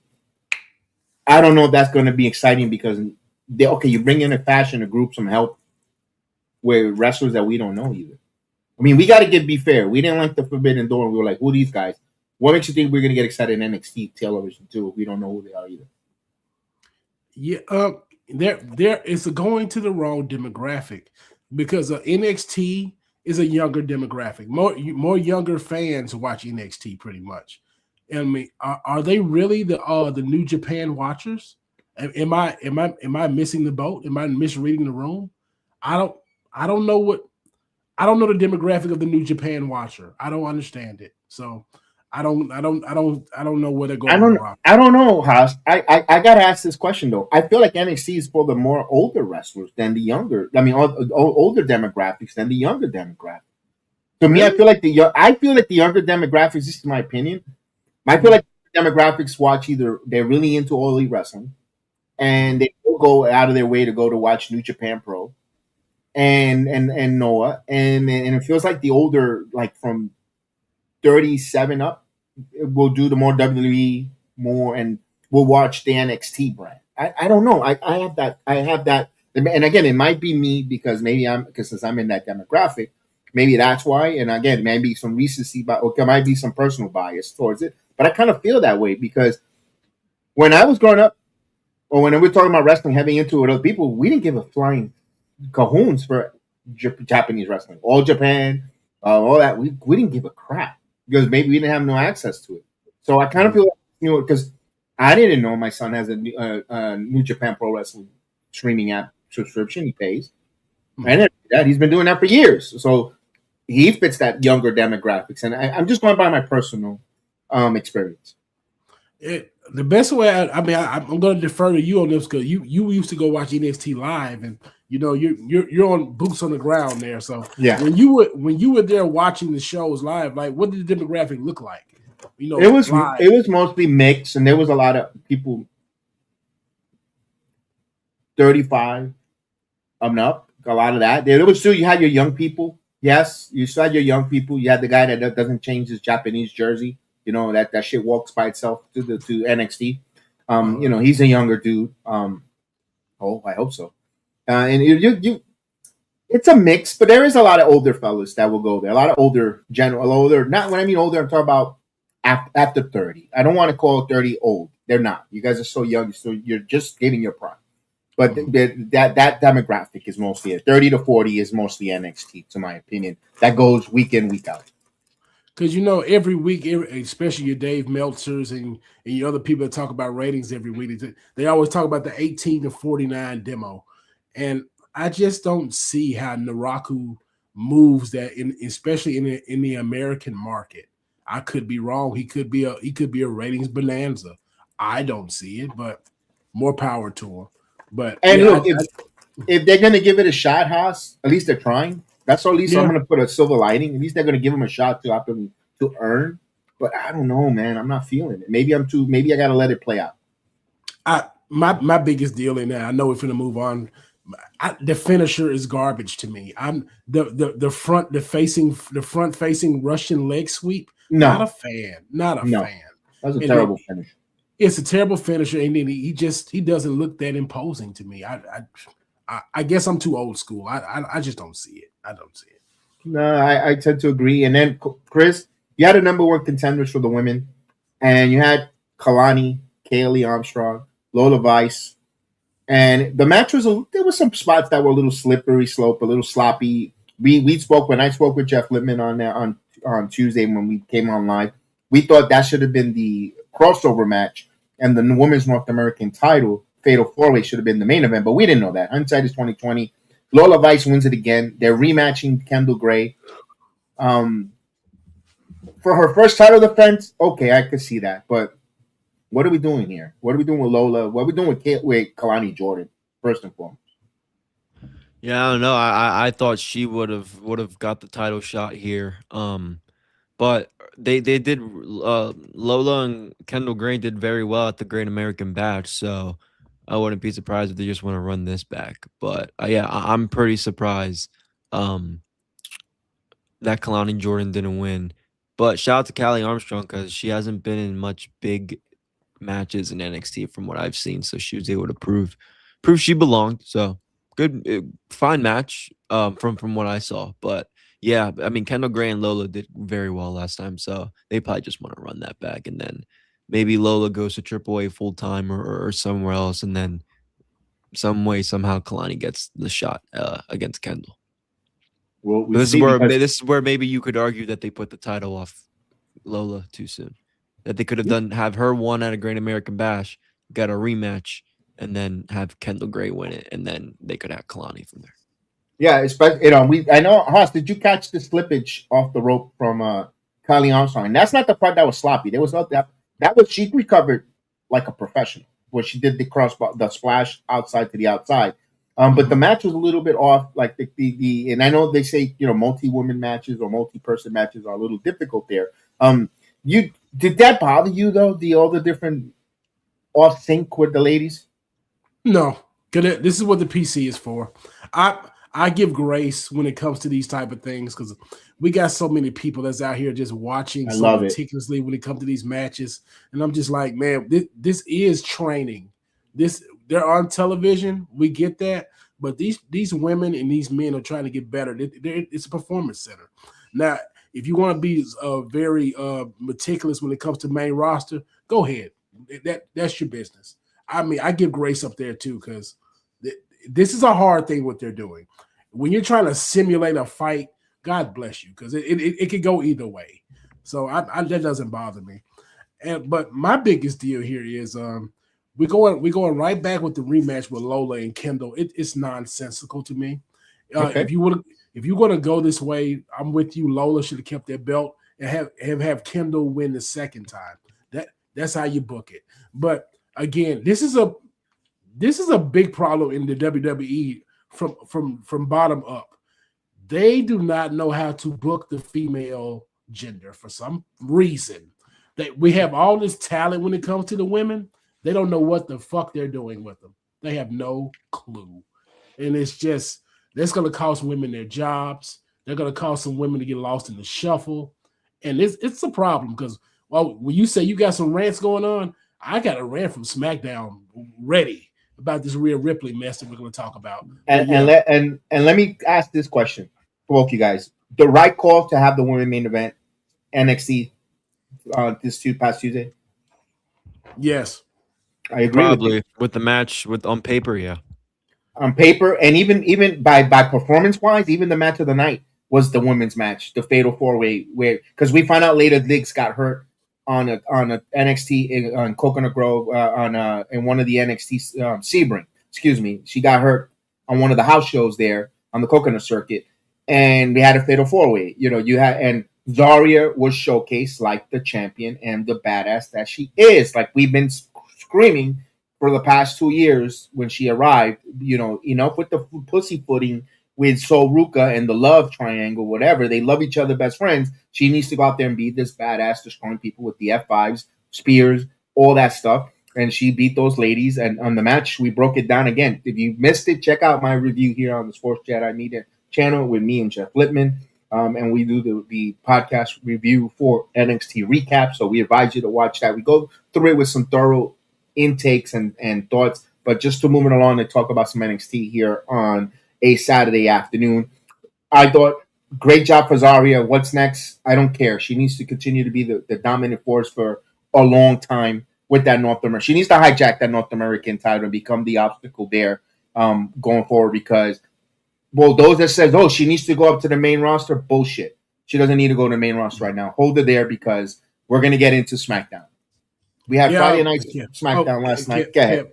Before we move on to SmackDown, you know how you said about the main event?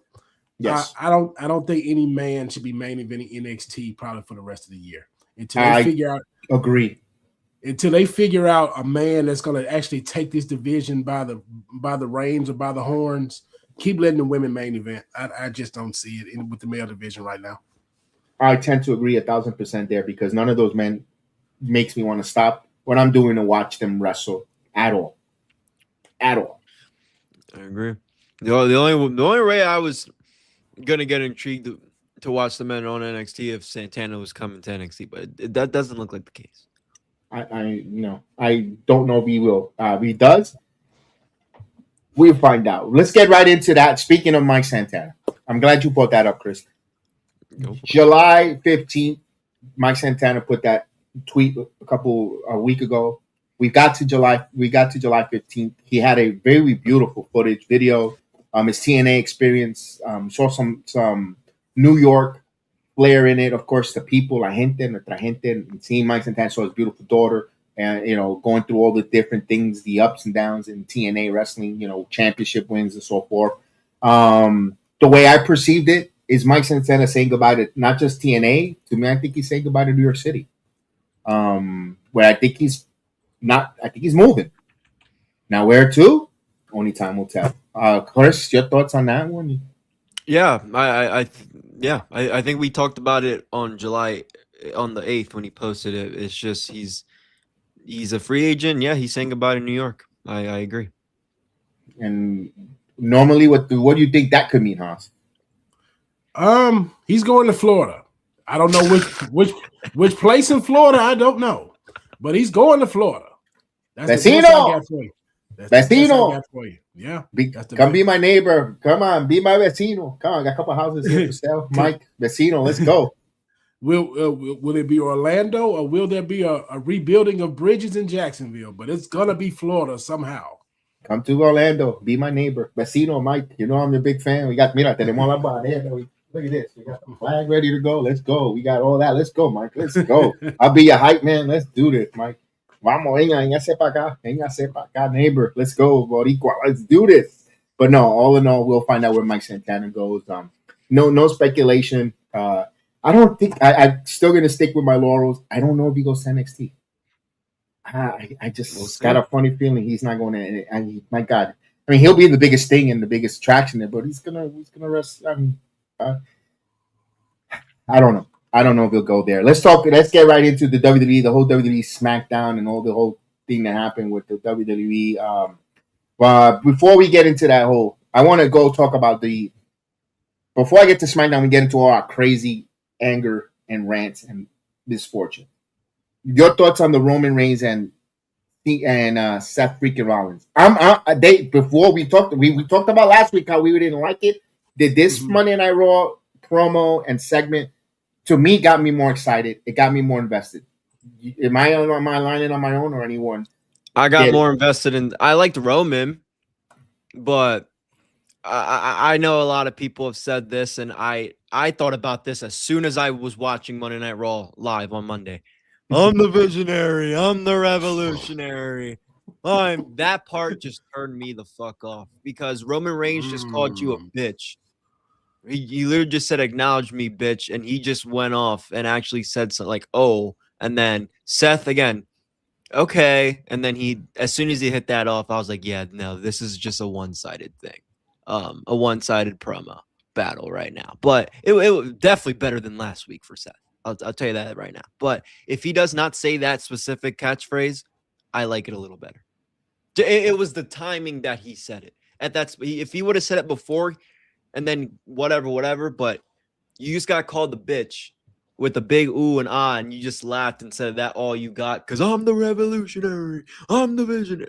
That shit, no, I didn't feel that. How do your thoughts?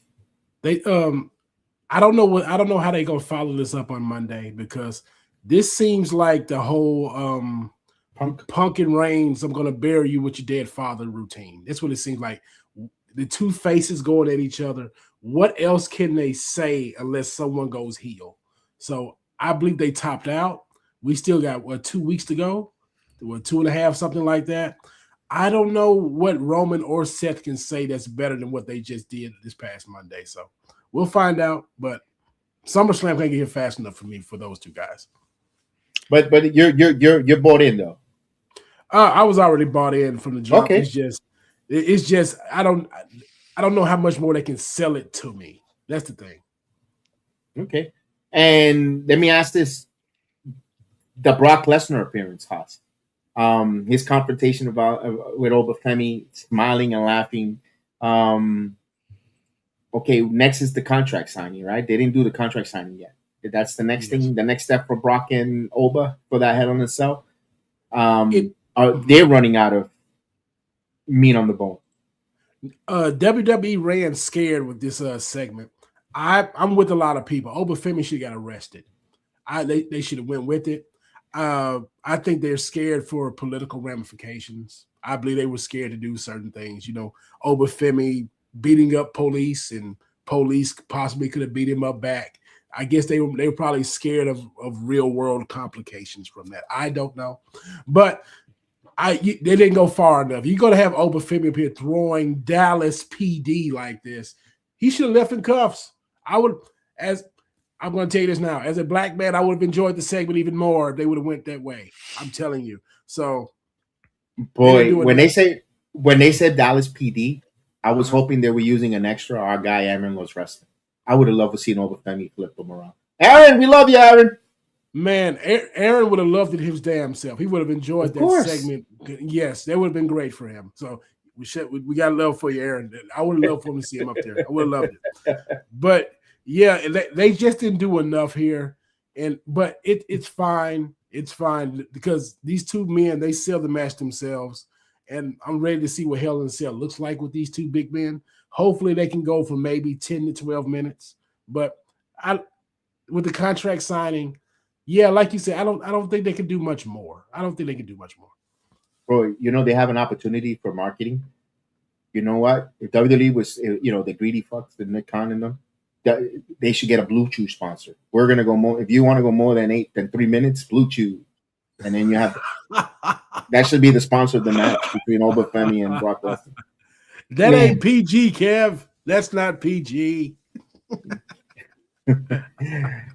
Yeah, I'm going to go to you, Chris, on this one, though. I want to ask you this one. The Intercontinental Gauntlet match. I know you were a big proponent on the winner of Chad Gable before going into it. Yes. How did that satisfy you there? And something came out of that we're going to talk about afterwards. But give me your thoughts on Chad Gable. So I tweeted out before. So Mondays I have my basketball games, and this basketball game was going on. So when I turned on Raw on the way home, I caught the middle of the match. So I tweeted out before I went to my game. I said I was being a little dramatic, but if any other person but Chad Gable wins, they should all be fired. Every single creative mind back there in Monday Night RAW should all lose their job. I just said that out of, again, I was being dramatic. I didn't really mean it. But what I said that because, it's an easy fucking layup. It's an easy alley-oop. You're going to have a hometown guy win a big match, his first singles championship in his hometown. He's on such a hot streak right now ever since his Mass versus Mass match. They would be fucking stupid not to keep his momentum going on. So yeah, I loved it. And I thought the gauntlet match was good too. I liked it. I know Javon, I liked Javon. I know he, tweeted out there later. I think his chance will come. I wouldn't be surprised if maybe he's the next Intercontinental champion after Gable. But it was a fine gauntlet match. But yes, they executed the alley-oop. Good job. All right. We after the match on X, we get a frustrated Javon Evans. Mm-hmm. He's tired of losing. Well, we're tired of seeing you in the hookah bar. Oh, Kev, before I go to Javon, I heard something very, very, very good. I for lack of better terms, I was listening to Wrestling Observer with Lance Storm, and they were talking about Gable and Penta.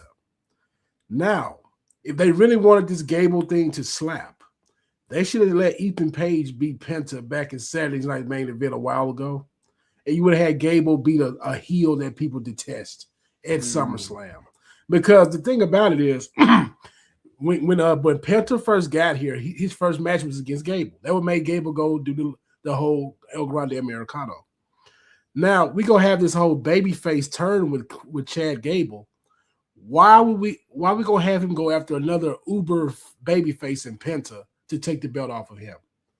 This is the bad dynamic you get with face versus face encounters, and that's when Lance broke that down. I was like, that's pretty good. That's pretty good. I agree. I didn't know. You make a point. You make a good point there. He made a good point. Also, who's gonna boo Chad Gable when he says he's from Minnesota? Absolutely no one. No one. That's a tough one. That's a tough one for Gable. And for Penta, but Penta's so loved. I'm interested. You're definitely going to have a split crowd for that Intercontinental title, and a lot. You're gonna have a split crowds for a lot because you have 3 people from Minnesota on this that could be on this card: Brock, 4. Tiffany Stratton, and Gable. Who's the 4th one? No, you're right. 4, 3. Yeah. You're right. So It's 3. the crowd. There's gonna be Otis. There But he's we go. Milwaukee. He's Milwaukee, but you could say neighbor. Okay, you give it to him. But yeah, like okay, so but using my point is there's gonna be a lot of that throughout the night with the crowd being divided. So yeah, that's a tough one, but I do agree. I wouldn't be surprised if Ethan Page is maybe the heel that takes it off Chad in the future. But again, that's seems like you're doing it a little bit opposite. Do we see a third person added to this? Because we're going to talk about this. WWE's running out of equity, and it's going to be a one-on-one match. If they don't want Penta to take a clean loss, fuck it, but don't throw in Ethan Page. You don't want him losing, going there and taking the job. I don't want to see that. And I don't know what another heel, Rusev. I don't want to see Rusev, but he's the other heel that I could see being involved in this match. But I don't know. I think they'll probably just keep it the one-on-one.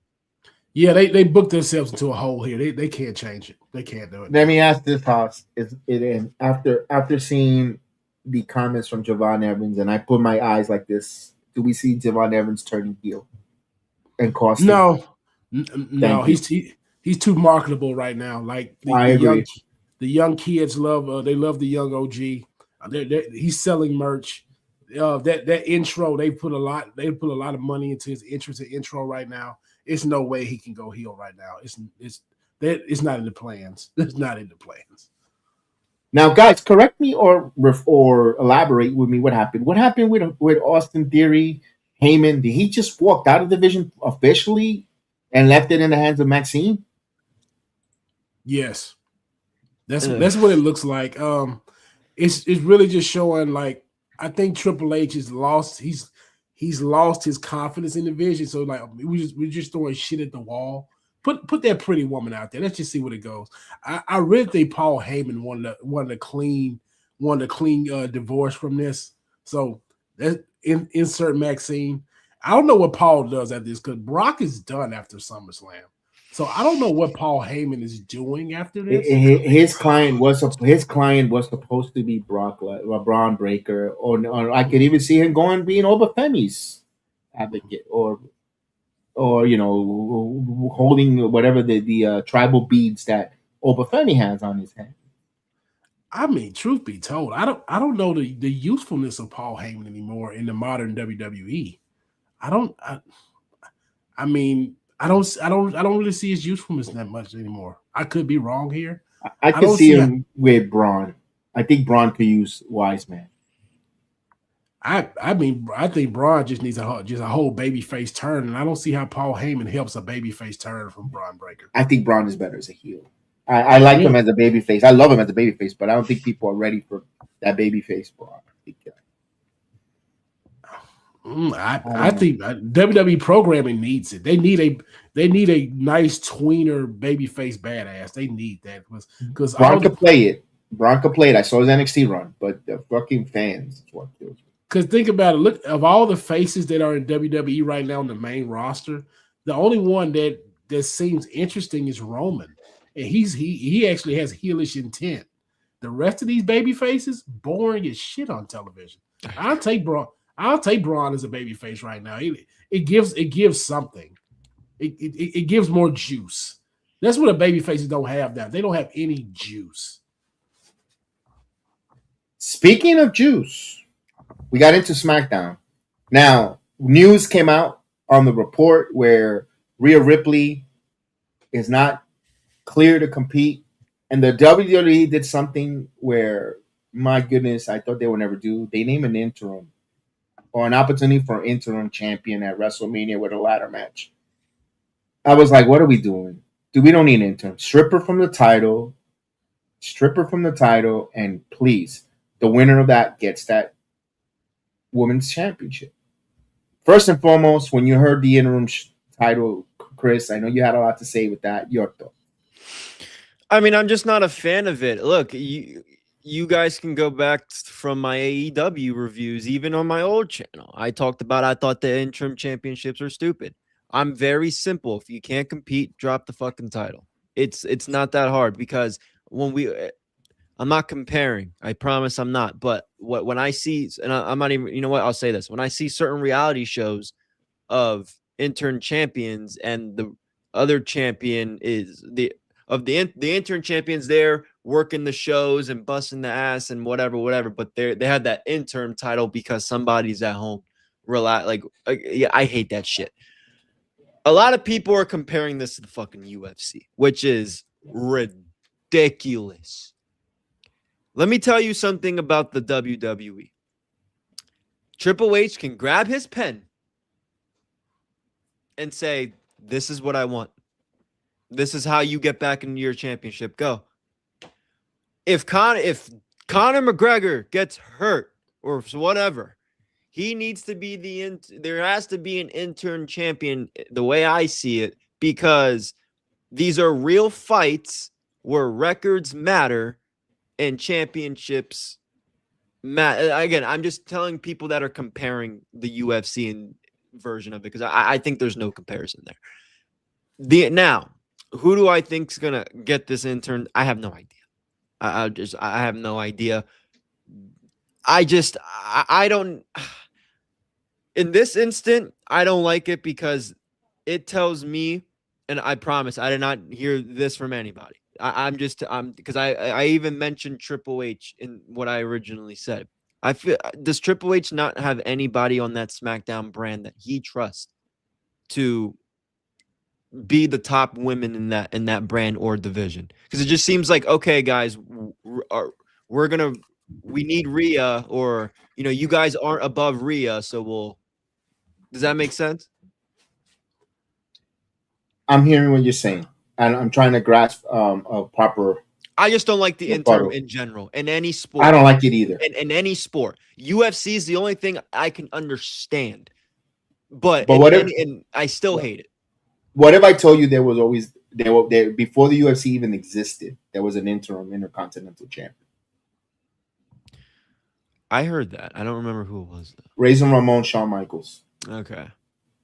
That existed. That's been around. Are they doing a callback?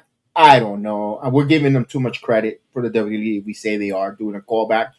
I think I think it's just them, like you said, Haas, trying to book themselves out of a corner. I find it disrespectful to the other women in the locker room.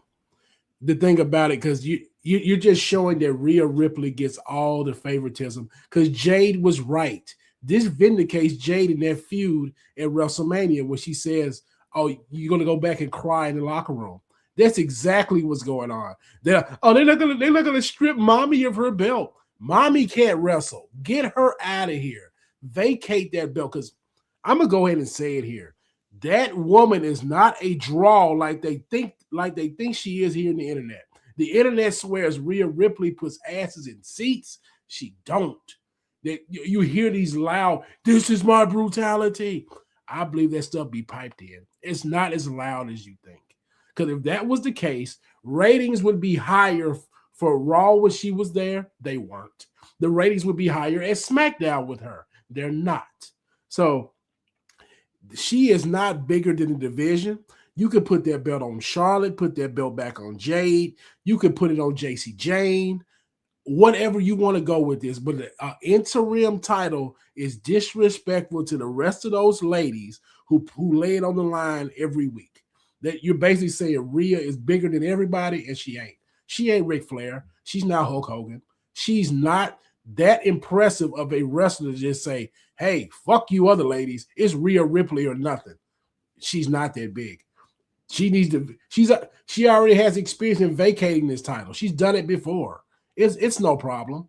I keep hearing that. Oh, they have plans for Rhea and Io at Crown Jewel.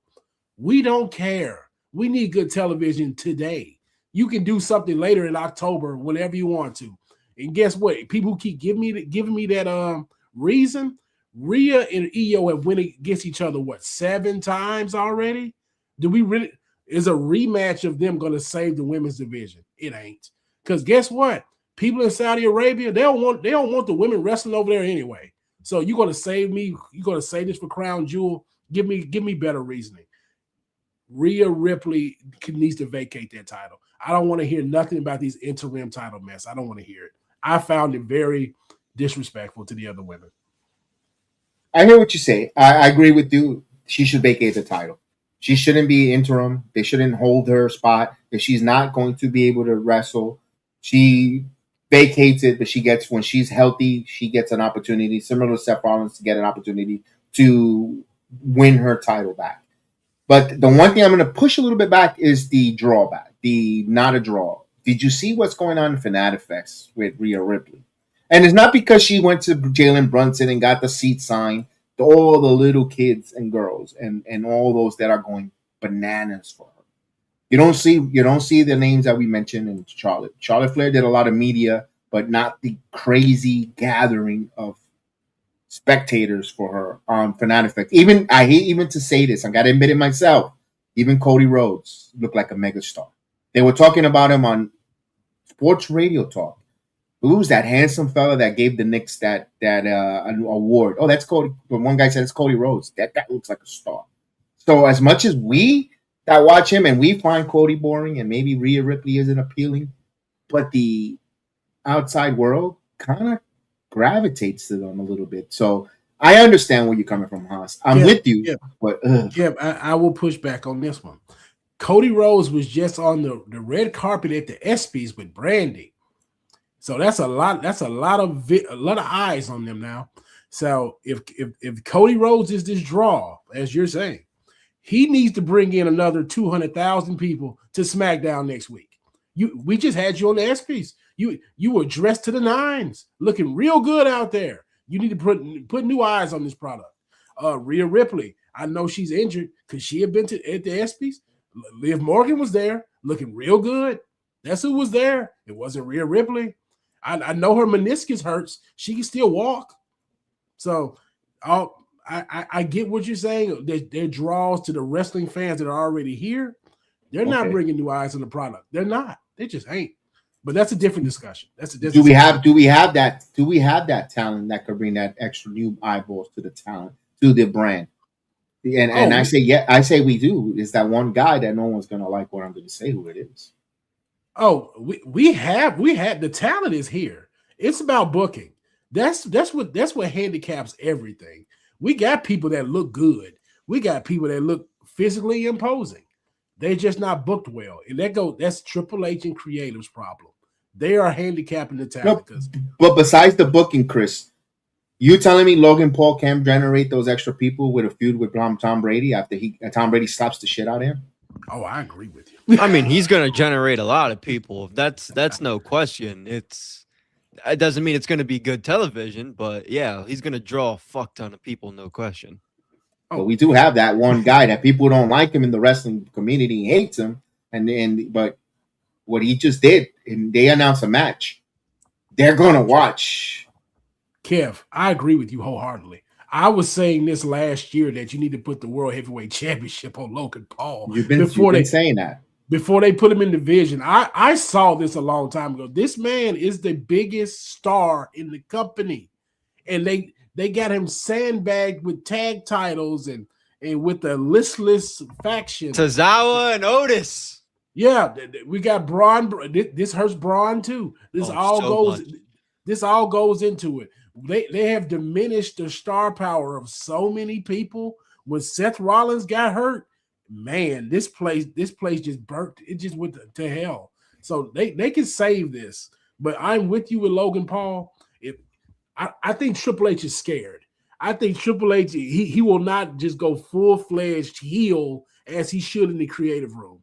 I know these wrestling fans are not going to turn the WWE off. They're not going to do it. If Logan Paul goes up there, you put the rocket on him when he gets healthy, just go ahead and do it. Do it. But he got to have one of those big belts.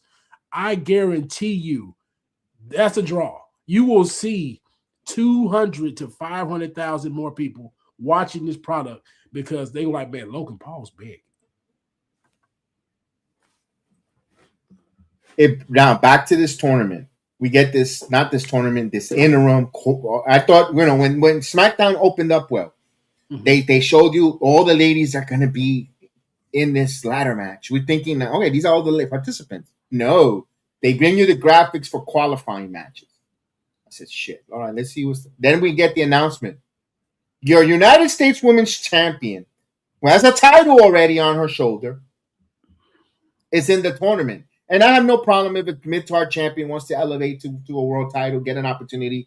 But this is for an interim. She already has a title. Why is she? And then she takes on JC Jane.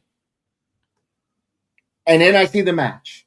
Just because she's from Minnesota, she has to beat JC Jane. What are we doing with Fatal Influence? If Fatal Influence does not win the tag team titles tonight on Saturday night's main event and they get pinned cleanly, what the hell we have NXT? Closed up the shop, closed up NXT, get them out of the performance center, you know what? Sell NXT to TNA and let them develop all the wrestlers over there.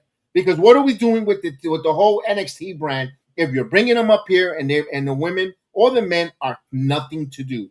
No way. JC Jane should have lost that match last night in Albany to Tiffany Stratton. You could have used any way necessary for Fatal Influence to cost that match in favor of JC Jane winning. There was no way in hell Tiffany should have won that match because she could have easily got her own title match defending her own title in Minnesota as your women's United States champion. And there's still a time. It doesn't mean that, no, she doesn't need to be involved in that match. She has her own title. So now what are we doing here? That was the most stupidest mistake. That was the most stupidest decision making. Who's making these decisions in creative? All of this. I don't want to hear. And then on the heels, this is a lot to unpack. On the heels of when we see WWE has no creative plans for Jordan Grace.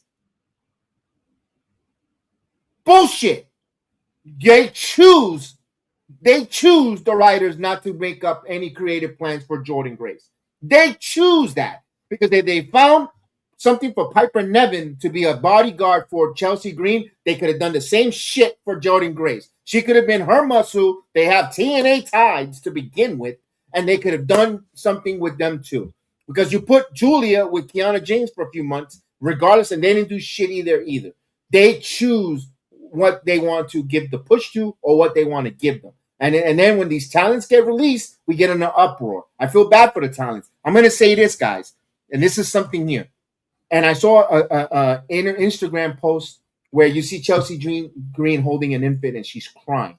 Chelsea, if you feel that you have to give Matt Cardona a child, don't put your motherhood aside for ungrateful fucking wrestling fans.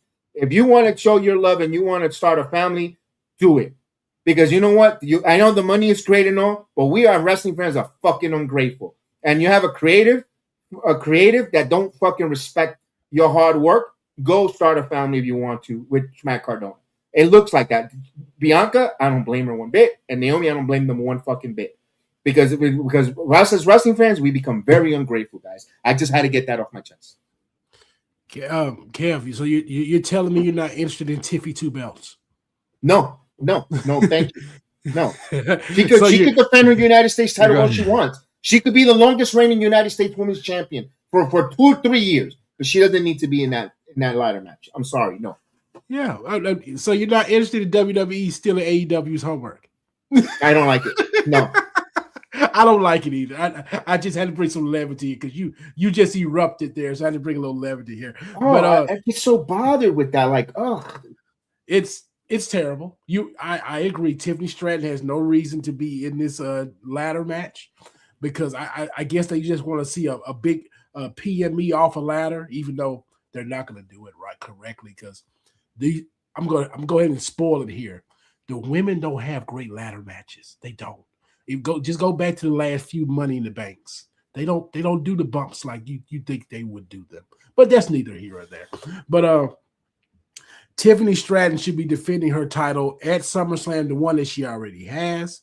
You have handicapped JC Jane because she did have a little push going on, and you're up here extinguishing it. So I agree with you that Fatal Influence should win tonight with those tag belts. But yeah, Tiffany Stratton shouldn't be in this match. Tiffany Stratton, her momentum has really died down since she's come back. A lot of people don't talk about it. Like they still push her like she's this mega star. I can argue and say she wasn't a mega star last year. You just had that belt on her for a long time. Like she's not one of the biggest recognizable names in the women's division. To me, anyway. She looks good. That's pretty much where it ends with me. But yeah, this is a bad move. Very bad move. You're handicapping your division this way. But we must have Tiffany in Minnesota. That's what they're saying. And Chris, I'm going to ask this there. Tiffany Stratton hasn't been hot ever since she turned babyface. She's the fucking narcissistic, stuck up heel. I agree. Kev knows I didn't really care about the 2.0 version of NXT, but when I did watch Tiffany Stratton, not just because again she looks incredible, but she stood out to me as a heel. Even in those early runs in the main roster, but I think the Tiffy time, people love doing the Tiffy time. That's kind of what it is, and I don't know what they're doing with her character wise. I agree. She doesn't do anything for me as a baby face. She did not. If they wanted to put her in this tournament, they could have just put her with somebody else, and they could have had JC Jane beat somebody else, whatever.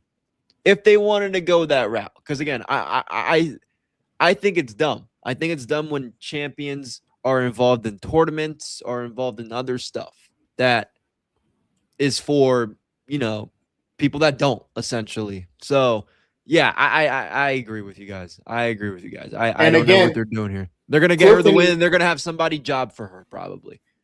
And Tiffany, you're too thin. You need to go back to the weights, a little more bulky, because you can't even execute the fucking Alabama Slam cleanly. Again, you're losing strength. You're way too thin. You're losing your identity that you had in NXT when made you this mega superstar when you came up from the rankings. It's just not. I'm sorry. I don't know what it is. She's more invested in her veneers than her fucking shoulders. I am having a hard time getting over feeling warm with this main roster Tiffany Stratton. I need that Tiffany Stratton from NXT.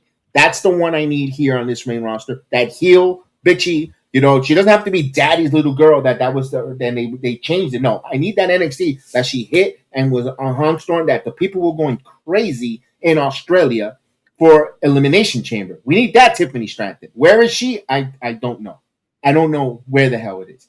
I guess go ahead, Kev. Go ahead. No, I'm good. We're gonna get into this probably later in the year. Blake Monroe is gonna push Tiffany Stratton off this TV show. When they start pushing Blake, that's gonna be the blonde that's gonna take over this show. So Tiffany better get herself together. That was the match for Minnesota for the Women's United States Champion. It was they had it there. Blake Monroe versus Tiffany Stratton from Minnesota. What are you saving it for? For the fucking pajamas in Saudi Arabia where they don't want to see them? Where they can't show their toenails? What are we waiting in? What are we saving it for? What are we saving it for? They should have been in Minnesota. Blake Monroe loses, but she's hell-bent to get that title. You start a feud between Blake Monroe and Tiffany Stratton at Minnesota at SummerSlam. But no. They can't. They don't know how to fucking book this show. They got the ingredients, the talent, but they don't know how to put it together. It's like, my goodness. Jesus Christ. It's like they buy their fucking wrestling show from IKEA. Jesus Christ. Kev, it's what I told you when we were talking about NXT. They can't book these women to save their life. They can't do it. No, it gets cute. It gets cute. You get another match up for this interim ladder match. Nia Jax versus Charlotte Flair. I mean, Nia Jax versus Jade. You get Charlotte Flair interfering because I'm hot. A segment later, Nia Jax gets another match next week. She gets another match. Yeah. You know she's going to lose. They know Nia. We all know Nia Jax is not going to be in a ladder match. Like, they could at least give us somebody to make it think that they may advance. We know Nia Jax is not going to be in a ladder match. We know this. It's laughable. Like, Chris, you're doing exactly what you're supposed to be doing. This shit is laughable. I agree. No, I agree. Wasn't there more history? Kev. He's going off right now. Wasn't there more history between Tiffany Stratton and Nia Jax? When she with the passion, you couldn't have that as a matchup for Friday Night SmackDown. And Friday Night SmackDown was cooking until these stupid fucking decisions of the women tournament was so stupid. Everything else was good. I'm like, my God, we're trying to break out of a fucking terrible stereotype of SmackDown. Everyone quickly said SmackDown, boring. They actually were doing something good with that hard start with Gunther and all that shit that was going on. But then we get this stupidity of these decision making. Tiffany Stratton and Nia Jax should have been the match there. They should have been done there. And if Tiffany would have won there, okay, we would have done. And the Jade Cargill versus JC Jane, where Charlotte comes in, then you could do whatever you did last week. But no, I just boggles my mind with the stupidity that they're doing. I don't get it. I don't get it because at the end of the day, the match that everybody wants with the women is Jade versus Charlotte 1-on-1. That's it. That everyone else, they could have put everyone else in, and they could have kept interfering with each other's match and causing issues where they have to have an You know what? You already have the Hell in a Cell already there for Oba Femi and Brock Lesnar. Maybe Tiffany Stratton and Jade Cargill in a Hell in a Cell match. But no, that's just too much thinking. We're supposed to sit down, shut up, and enjoy the product. Man, Kev, I'm telling you, I have no expectations for this ladder match. None whatsoever. None. I hope they knock it out the park, but it's the competitors that they're putting in it. They don't scream ladder match. They just don't. And then, like I said, the ladies, they're safe workers. They're too safe for these type of matches. God bless them, though.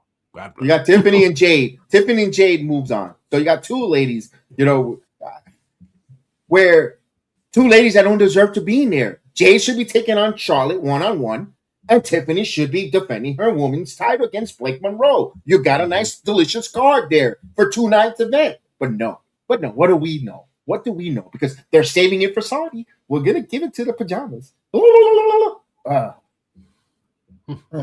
are we doing here? We don't want it on a B level. We don't want it on a B level pay-per-view where you're going to give us 5 matches or 3 matches, and 3 of them are going to be on the pay-per-view, and 2 of them are going to be on ESPN proper. We don't need that. We don't need it for WrestlePalooza or whatever's coming out in October. But Crown Jewel is their own entity. Then Survivor Series, you're going to have War Game matches. We need SummerSlam. It's going to be the biggest 2-night event before in the United States for at least about a whole entire year. Because guess what? You're going to Saudi Arabia, and we're not going to see that here in the United States. They should have loaded up at SummerSlam here. They should have, but they're fucking dropping the ball again.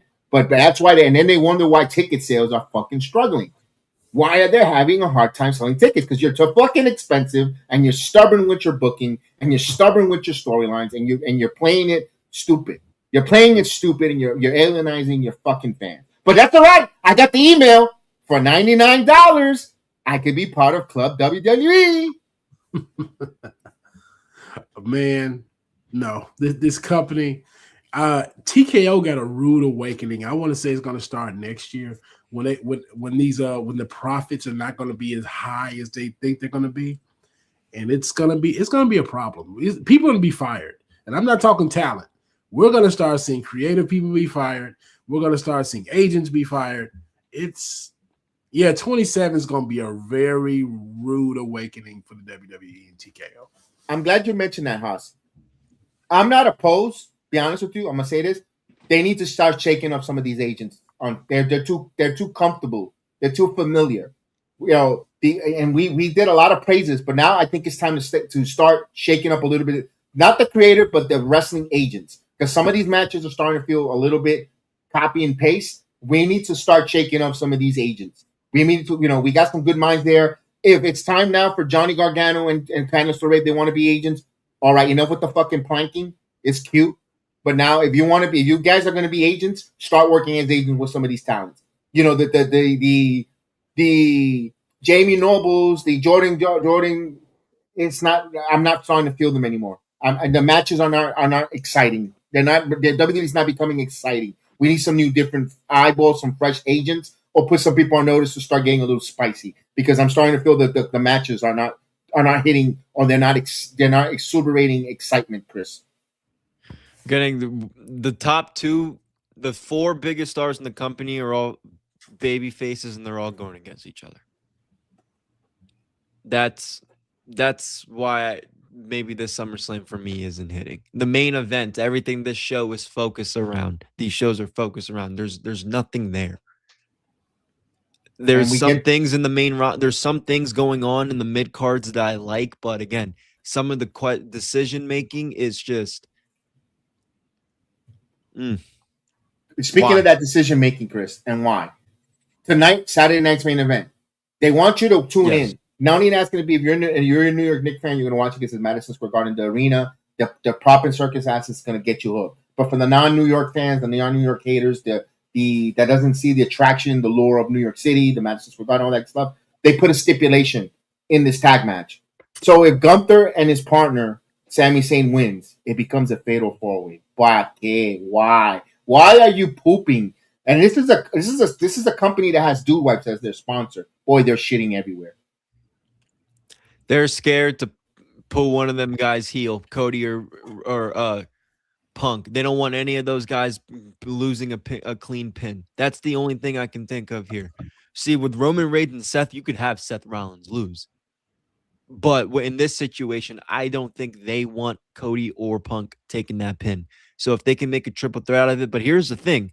Why the fuck would you want Gunther taking a pin? And why would you want Sammy taking a pin?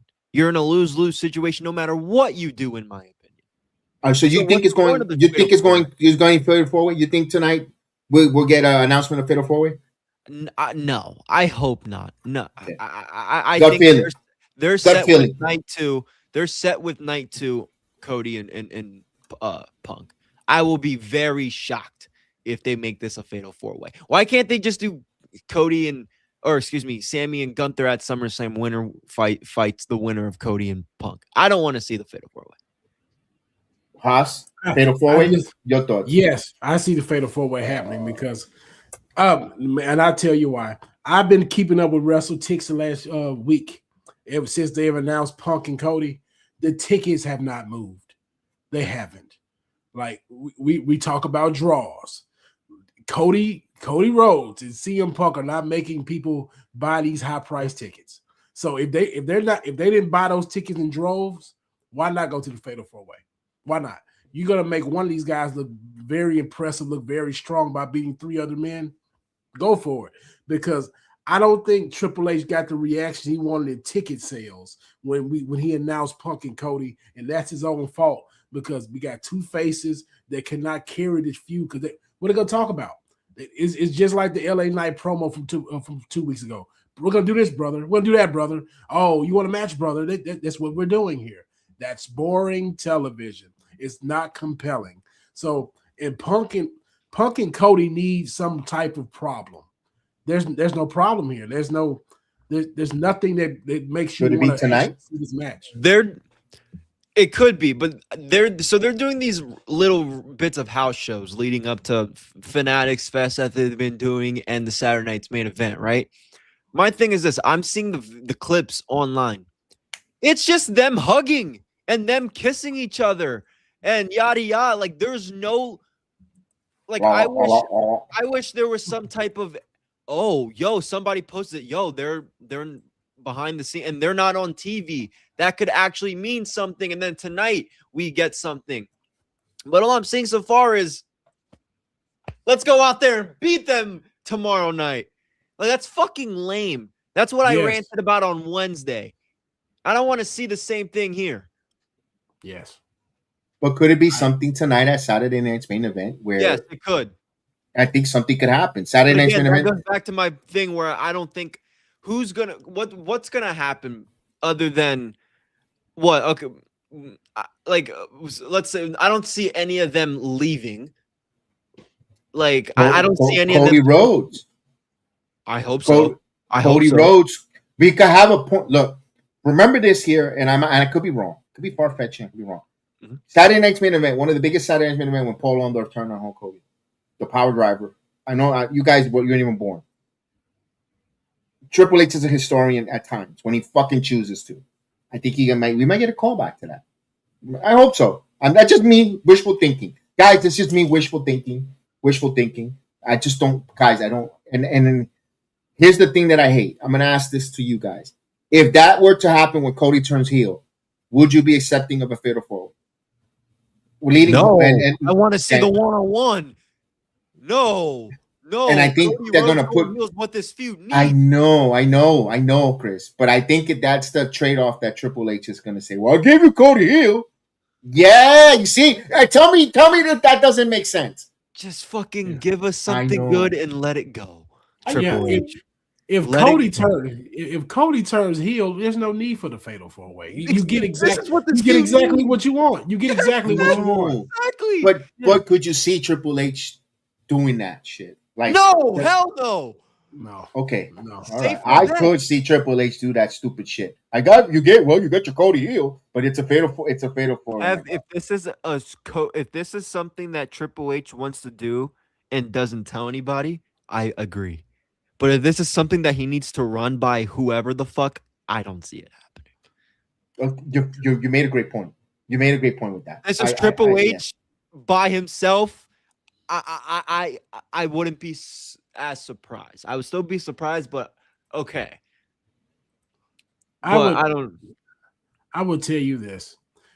Cody Rhodes, I would actually take this. If Punk were to turn heel, I'd take it. Because I believe he could.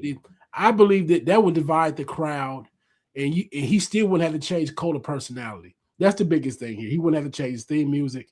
He could just be more of a dick, which that's what he is in real life anyway. He's a real life dick. So let him be that. If you don't want to turn Cody, make Punk turn in. And then he'll look more of a badass if you get the fatal four-way with Punk being the heel and he beats all three of their asses. Oh, it'll work too. But let me ask you this. Oh, go ahead. Let me ask you this, Foz. You've been I know you mentioned this on a lot. This is another veteran superstar turning heel for Cody. Yes, I know. I went against it. I understand. That's why I brought it up. I'm not trying to be a dick. Yes. I'm with you. But this one would be more appropriate. Punk works better as a heel than John Cena ever would. He would. I mean, only Punk and The Rock as heels are comparable. Even that's the only way I can ever see Punk being comparable with The Rock in any damn thing, just because Punk can talk. So, but this will work because Randy Orton being the heel, you just made him look bad. Cody Rhodes won't make CM Punk look bad as a heel. He won't. I'm whichever way they go, Punk heel, Cody heel. I need someone heel. And I need it to happen tonight on Saturday Night. No, they can't go off the air tonight, Huggy. And no. No, you cannot have that tonight. I got Punk getting pinned tonight myself. He's getting pinned. We're gonna get this fatal four-way. I don't want the fucking fatal. I hope not. Because then I personally there's so much there with Cody and Punk. This is something we've never seen before. This is literally like, okay, we finally get Randy Orton and Cody Rhodes, and they insert Doofus, Jellyface, and McAfee. Like, I don't want this. We finally get now. Granted, Gunther and Sammy are more respectable than those two, but I still don't want it. This is supposed to be, I don't know how to word it. I don't want this to be the year when we look back in December where it's like, well, we could have had two of the biggest matches, but they fucked it up. Trust me, I'm with you on this, but if the build was better, I would be against the fatal four-way. The build is shit. They just rushed this match. If we had a better build and they had some real animosity, I'd be for the one-on-one match. This one-on-one match is just gonna be a good-looking match at SummerSlam with a bad friendly build. I don't want that. I don't either. No, I don't either. I'm But, with you. but if they come out of Saturday night's main event for the next 2 weeks with some bad blood, where then we could say the build, you know what? Because here's the thing, Haas. When do we fall into that situation that we having with Roman and Seth, which we're like, oh, it can't come any quicker. But meanwhile, it's like WWE doesn't have the right timing. It feels like it because Seth and Roman has so much time left, but then Punk and Cody didn't have enough time. So it's a slippery slope with the both of them. They're both built, but if they do something where Punk gets mad at Cody and he clotheslines them after they win, their hands are up and they just clothesline them and said, you know, whatever, or someone turns on someone at the end of the match. Now we got some animosity going into this Friday night coming up, SmackDown. And then you got the go-home show before, and then you got a couple weeks to contract signing and so forth. So maybe they could heat it up, or would it be too microwavable? Too microwavable. This needed a build for months. Like we needed ass whoopings backstage, all that type of stuff. Like this should have been Austin Rock-esque, you know, dropping someone in the river type shit. And we're not gonna get that. We're just not gonna get it. And it's like I say, this is the TV dinner you don't want. You want a nice dinner that took about 3 to 4 hours to make. No, we don't want the Hungry Man XL. But you could sponsor us now. Come sponsor us, Hungry Man. That'd be great. But this is not the TV dinner you want. No, we don't want. So what if I give you the scenario that come SummerSlam, they win? It's a one-on-one match, huggy, babyface. But at the end of the SummerSlam, Cody Rhodes does not beat Punk. But then at the end, you know, instead of that famous embracing shaking your hands, Cody snaps at the end of SummerSlam, and we go off the air. Cody attacking Punk. I would love that. I would love that. Do I trust Paul Levesque to do that? No, I do. I understand that. I totally. That would be beautiful. That would be beautiful, though. It'd be great. If they were to go that route, then it was work. All this, it really wasn't really too much of a short build. They're just getting started. So we'll see. That's why sometimes it's hard to see what long-term booking looks like in 2026 as a wrestling fan, because you don't know when is it long-term booking and when is it something just for the fuck's sakes to just put it out there. So it's a hard to distinguish which is which in these days. I think so. I'm having a hard time distinguishing it. Oh, go ahead, Chris. You got it. No, I agree. Oh, I don't think long-term booking is a real thing in wrestling anymore. I believe they try to do the Jedi mind trick with you when something actually hits and say, "Oh man, we had this book since January." No, the hell you didn't. Like, because we clearly see with Punk and Cody, it's a money grab. Like they'll say, "Oh man, we had this planned at WrestleMania for next year, but we had to do it now because we got to sell tickets in Minnesota." First of all, you shouldn't have a 2-night SummerSlam. That's where your first fuck up is. And your second one is you need to do the things correctly. You don't do the small things right. So that's why the big things don't hit. So, yeah, I don't trust the term. This is why when you hear JD from NY says long-term booking, he know it doesn't exist. And I agree with him on that one. It doesn't exist. To be fair, they planted that seed back in the night after WrestleMania with Punk and Cody. But we don't like the fermentation of how we get into the storyline. I think that's where we are right now, as the 18th of July sits. I don't know, man. I just don't. They lost all the benefit of the doubt. I just don't trust them. I don't trust them at all. I don't. No, they haven't really earned it. They haven't earned it. And the 2 nights from SummerSlam, I tend to agree to a certain degree, because if you're going to give us 6 matches for SummerSlam, give me 2 nights. Then give me 12. I don't, I'll take the 2 nights if you give me 12 matches. But if you're just going to give me one card with 6 matches or 5, come on, man. What are we doing? Well, what are you insulting my intelligence with 5? That's what we should be getting tonight on Saturday Night's Main Event, by the way, which we're going to get a couple matches. You get the Bailey and Lyra, and boy, they're going to be crickets in that Madison Square Park. Yes, sir. I don't give a shit. People are telling me this match should be at SummerSlam. No, the fucking shit. What? Bro, that's a Monday Night Raw match. Dude, literally, Hoss, you have no idea. I tweeted because there were some people that were when they announced the match on Monday or whatever. there were people like, oh, so disrespectful. They don't see Bailey or whatever. I was like, this match isn't fucking worthy of being on SummerSlam. I don't even want to see on. Oh, I got ripped. Yeah, that's a bad one. It's bad, and no, what's worse is it's gonna make Lyra look worse because Lyra should win tonight, but Bailey has all the momentum. Bailey is the sentimental favorite because everybody wants Bailey. Everybody's saying Bailey might bail for the competitor company. They're not treating Bailey right. They don't respect her as a 4-horsewoman. And these people don't care about Lyra Valkyria. Whatever she does, she looks like she doesn't bathe in 3 days, but no one cares. No one cares about the Bird Lady. They might well let Bailey. They might well push Bailey for one more push. Might as well, because no one cares about Lyra. No one. Let me ask this: Do we see Tatum Paxley tonight? Mm-hmm. No. Okay, because that's a storyline with her and Lyra. We got to get out of her funk. That's actually like for Monday Night Raw. Yeah, I agree with you on that. Let me talk about this one. Paige and Brie Bella defending their tag team titles against Fatal Influence. As of 24 hours ago, at this time, I'm thinking we were going to get new women tag team champions. As of right now, I speak with you guys, seeing how JC Jane didn't win and so forth. I don't even know who the fuck. I can see the Bellas holding those titles until SummerSlam and have the other one, Nikki come back, and then you got some kind of a mishap or whatever. I don't know. I don't feel comfortable in seeing the titles change, guys. I think Fatal Influence wins tonight, and we're gonna have a multi-woman match at SummerSlam for the tag team titles. Mm. And you think we see Nikki Bella, Chris? I hope not. It's New York. I believe she cost him the title. I believe she comes in. She comes in with a jealous rage. It's like, how dare you go on this run with Paige like this? And we're gone from there.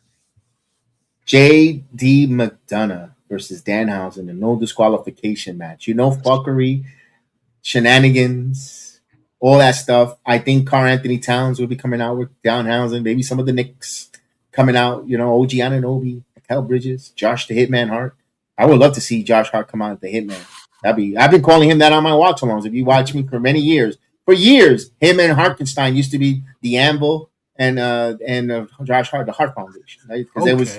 Yeah. Oh, yeah. I used to call him the Hart. I'm only one of the ones in the community that actually crossed over a lot of wrestling and Knicks basketball, and everybody's copycat, like Jedi Knicks and all the other people on X, and they steal a lot of my stuff. But I was one of those. Me and Chef Dan 4 years ago, we always cross promoted wrestling with Knicks basketball, but here and there. I mean, no one's gonna hear it. So, man, let me get to this one. We also talked about the Punk and Cody Rhodes. Any interruptions in the Roman Reigns, Jalen Brunson ceremony? I don't even know what the fuck that's gonna be. I'm with you too. I'm a big Brunson fan. I'll be wearing my Brunson jersey. You'd be the best person to answer that question. I don't know, because we're gonna have Halliburton, because Brunson just had surgery on his wrist. What is he really gonna do? Exactly. That's what. Yeah, he's not gonna take a bump. He's not. No, I don't know. Again, this is for you guys, Kev. If the Chicago Bulls were relevant, Seth Rollins would do something, but the Bulls suck. I don't think he's a Bulls fan. I think he's just a Bears fan. I don't think he has a basketball team. That's okay. I thought they may have tried to play it up just for purposes, but I don't know. Seth might come in and talk to Roman some kind of way, but none of these Knicks are taking a bump. No. They won't do that there. And then we had a pre-show matchup. Laredo Kid taking on Trick Williams. I didn't even know Saturday night's main event had a pre-show. No, this is something rare. Either. No, there is one. There's a pre-show on. It's going to be on YouTube for a 2-hour fucking TV special. But I'm not going to be surprised. I'm not going to lie. There's a lot here compared to the normal Saturday Night Live main event. Quickie. This is a lot of stuff. I will agree. Yeah, I agree. So I got a question. I don't know. I question why this match. I just don't know what. Okay, Trick's gonna get a good win, but why isn't this on the? I don't know. Versus Laredo Kid, though, out of all people. That's why I understand why this is on the pre-show, but why is this a good opportunity for Laredo? Great job for Laredo Kid to get an opportunity. I guess for Trick to wrestle in MSG, but still. I mean, That's the angle I was gonna go with here, and I'm asking you guys because is this are they trying to get into the community in New York with Laredo Kid with the Hispanic community? well, if they do that, then you debut Mike Santana. You could have had Damian Priest. No, I'm not saying Mike Santana should be wrestling Trick Williams, but at the end of the match, you got Mike Santana come out to the crowd, and you got Born Nasty. The place will go. You thought that reaction in Madison Square Garden at the theater was big. Santana will get a big reaction. They could have had they could have had Damian Priest go against Trick Williams. Fair enough. Fair enough. They could have had Lola Vice on this card. She's Miami. She's not from New York. She's Miami. She's Okay. Miami. Okay. Yeah. I mean, I know the Ilya Dragunov people must be like, especially He JD. sucks. I know. get We all rid know. saying that online. Y una mierda. He's the Darian, una mierda of WWE. Is Ilya. He's still here. I didn't know I thought he was on the wanted posters and milk cartons. He's still here. Unfortunately, he still is. Sorry, Ilya. We want anyone to lose their job. We were just in jest, my friend. We're just in jest. I mean, don't come chop me. Yeah, maybe you should blow instead of sucking. All right. Speaking of sucking, let's talk about some All Elite Wrestling. That Dynamite this past Wednesday. Woo! Chris, if you're not new to the channel, you got to come here each and every Wednesday right after the post show. You got the Dynamite Bros. Chris and Haas, they break down every post reaction, the Dynamite Bros for AEW. As soon as it goes off the air, maybe sometimes 40 minutes after the show is over, 30 minutes after the show. Whenever Tony Khan decides to end the show, the boys go immediately after that and they review it. Sometimes it sucks because they got to wait 30 minutes for the guy to finish up, but they always professional, on time, and give you the hard takes. Chris, take us away. What did we get from this Dynamite? Not a damn thing. Woo! You wanted to do your rant, and I'm going to do mine again for the second week. We're going right into the Kenny Omega celebration. I don't give a fuck about anything else on this card. Hoss, I know you weren't here on Wednesday, so if you want to bring up anything else that you might have want to talk about from Wednesday, let's go at it. This is the only thing I give a shit about on tonight's card. This was another fucking night of match after match after match with a bullshit main event that had an overrun. Don't care. I'll bring this up. Let's talk about the juicy shit. And I've been waiting for this. So we just got done complaining about babyface and babyface. Well, boy, did we get that on Wednesday. We had the Kenny Omega AEW World Championship celebration. The Young Bucks come in the ring. Fans pop, yada yada.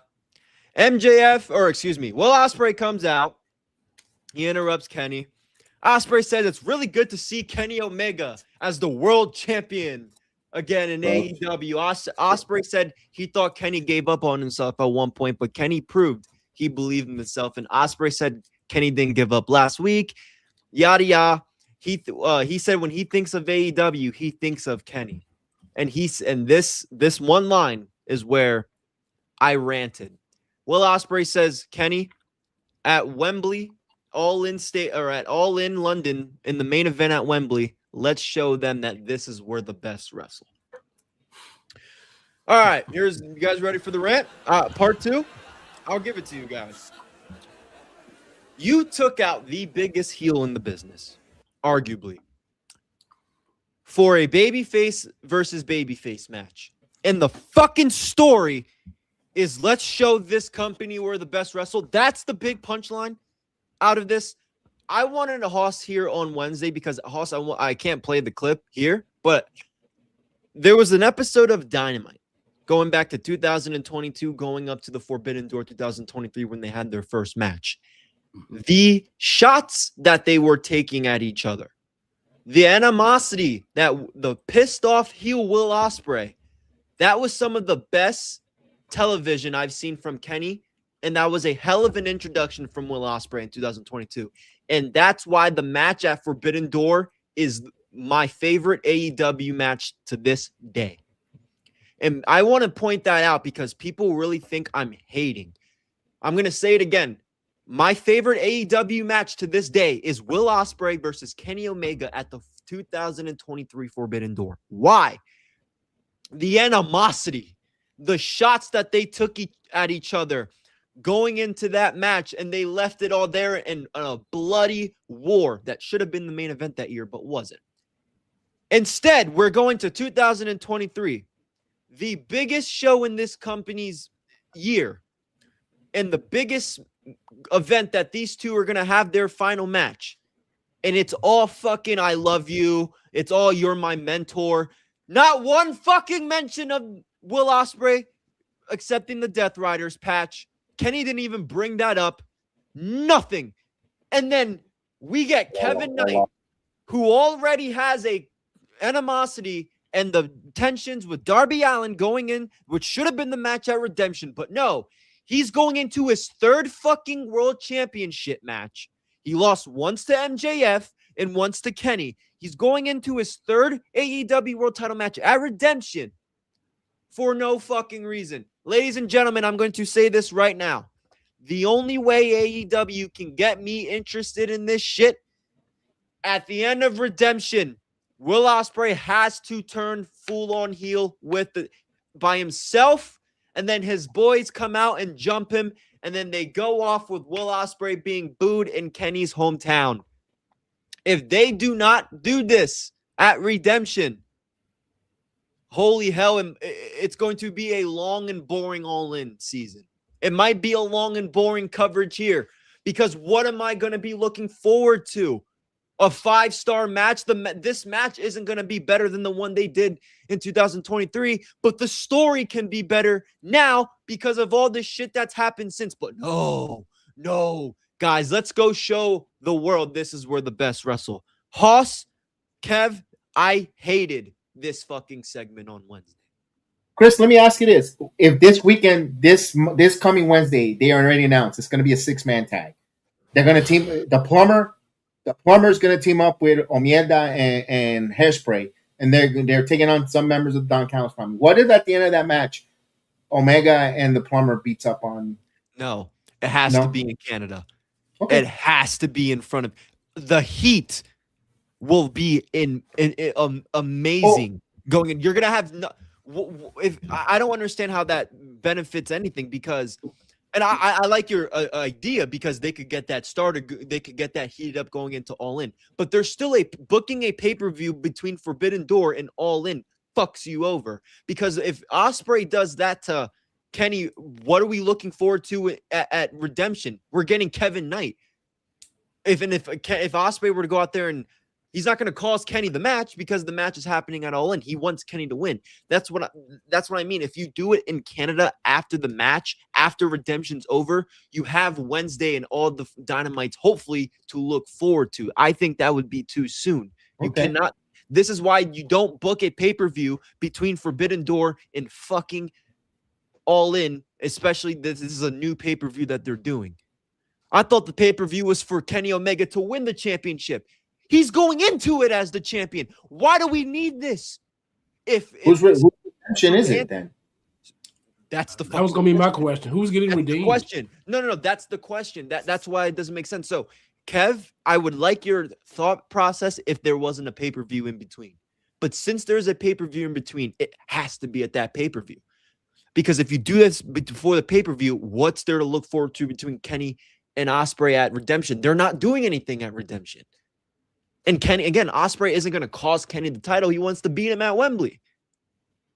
I think the AEW fans are scared. They don't want to. They're delusion into thinking that Will Ospreay can't turn heel, and they're nuts because he came into the company as a heel. Again, a lot of these people probably seen Will Ospreay when he came at Full Gear, when he was a full-time AEW. Go back and watch Will Ospreay when he first came to AEW when he was in New Japan. That's why I liked him, because he was a badass heel who, he might say some shit that pisses people off, like the Triple H stuff, yada yada. Imagine him as a heel, and he does that. But no, he does it as a baby face, and it comes off corny.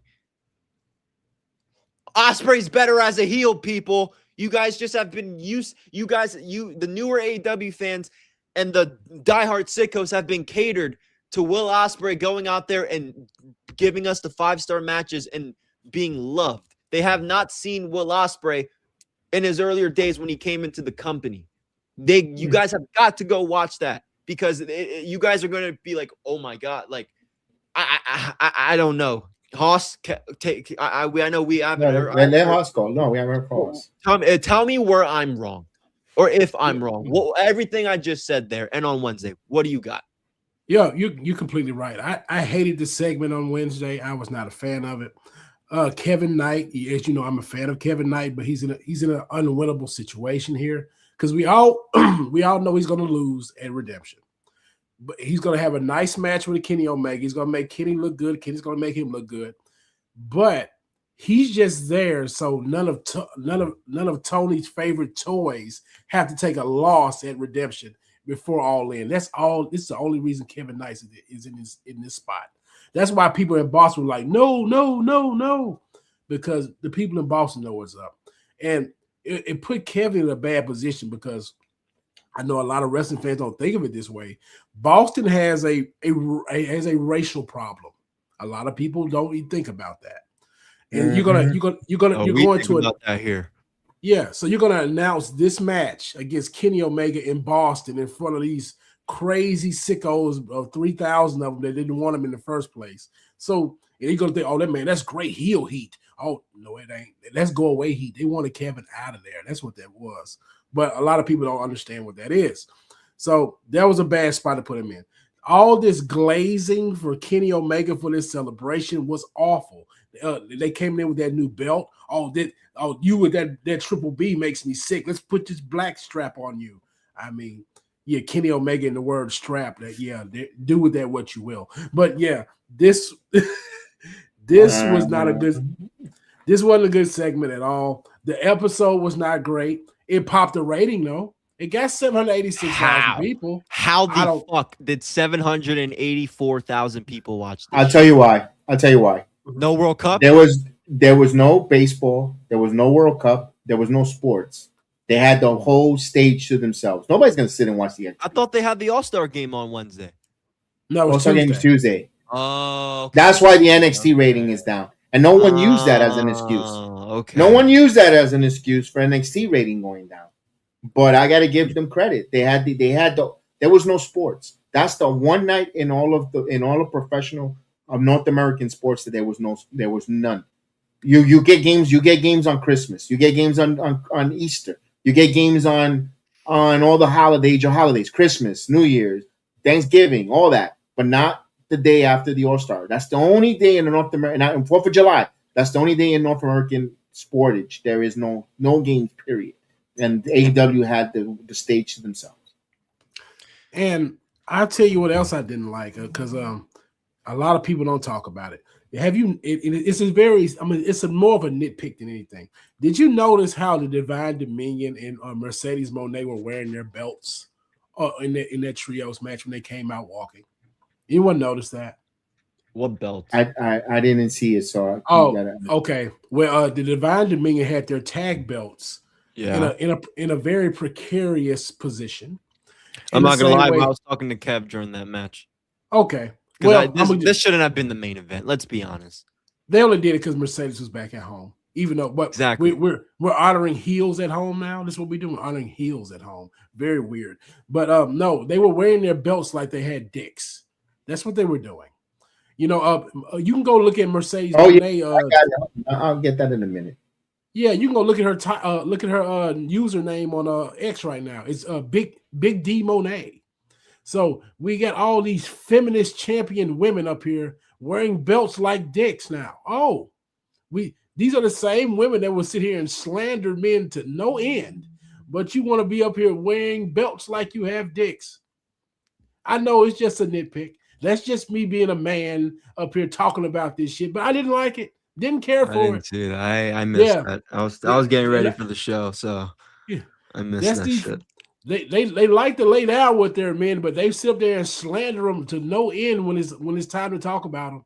Yeah, I didn't like it. So Oh yeah, but a lot of people are like, man, they popped the rating because Commander and Kyle Fletcher. A match. Yeah, I ain't gonna lie. The match was nice. It was a nice match. It had no heat.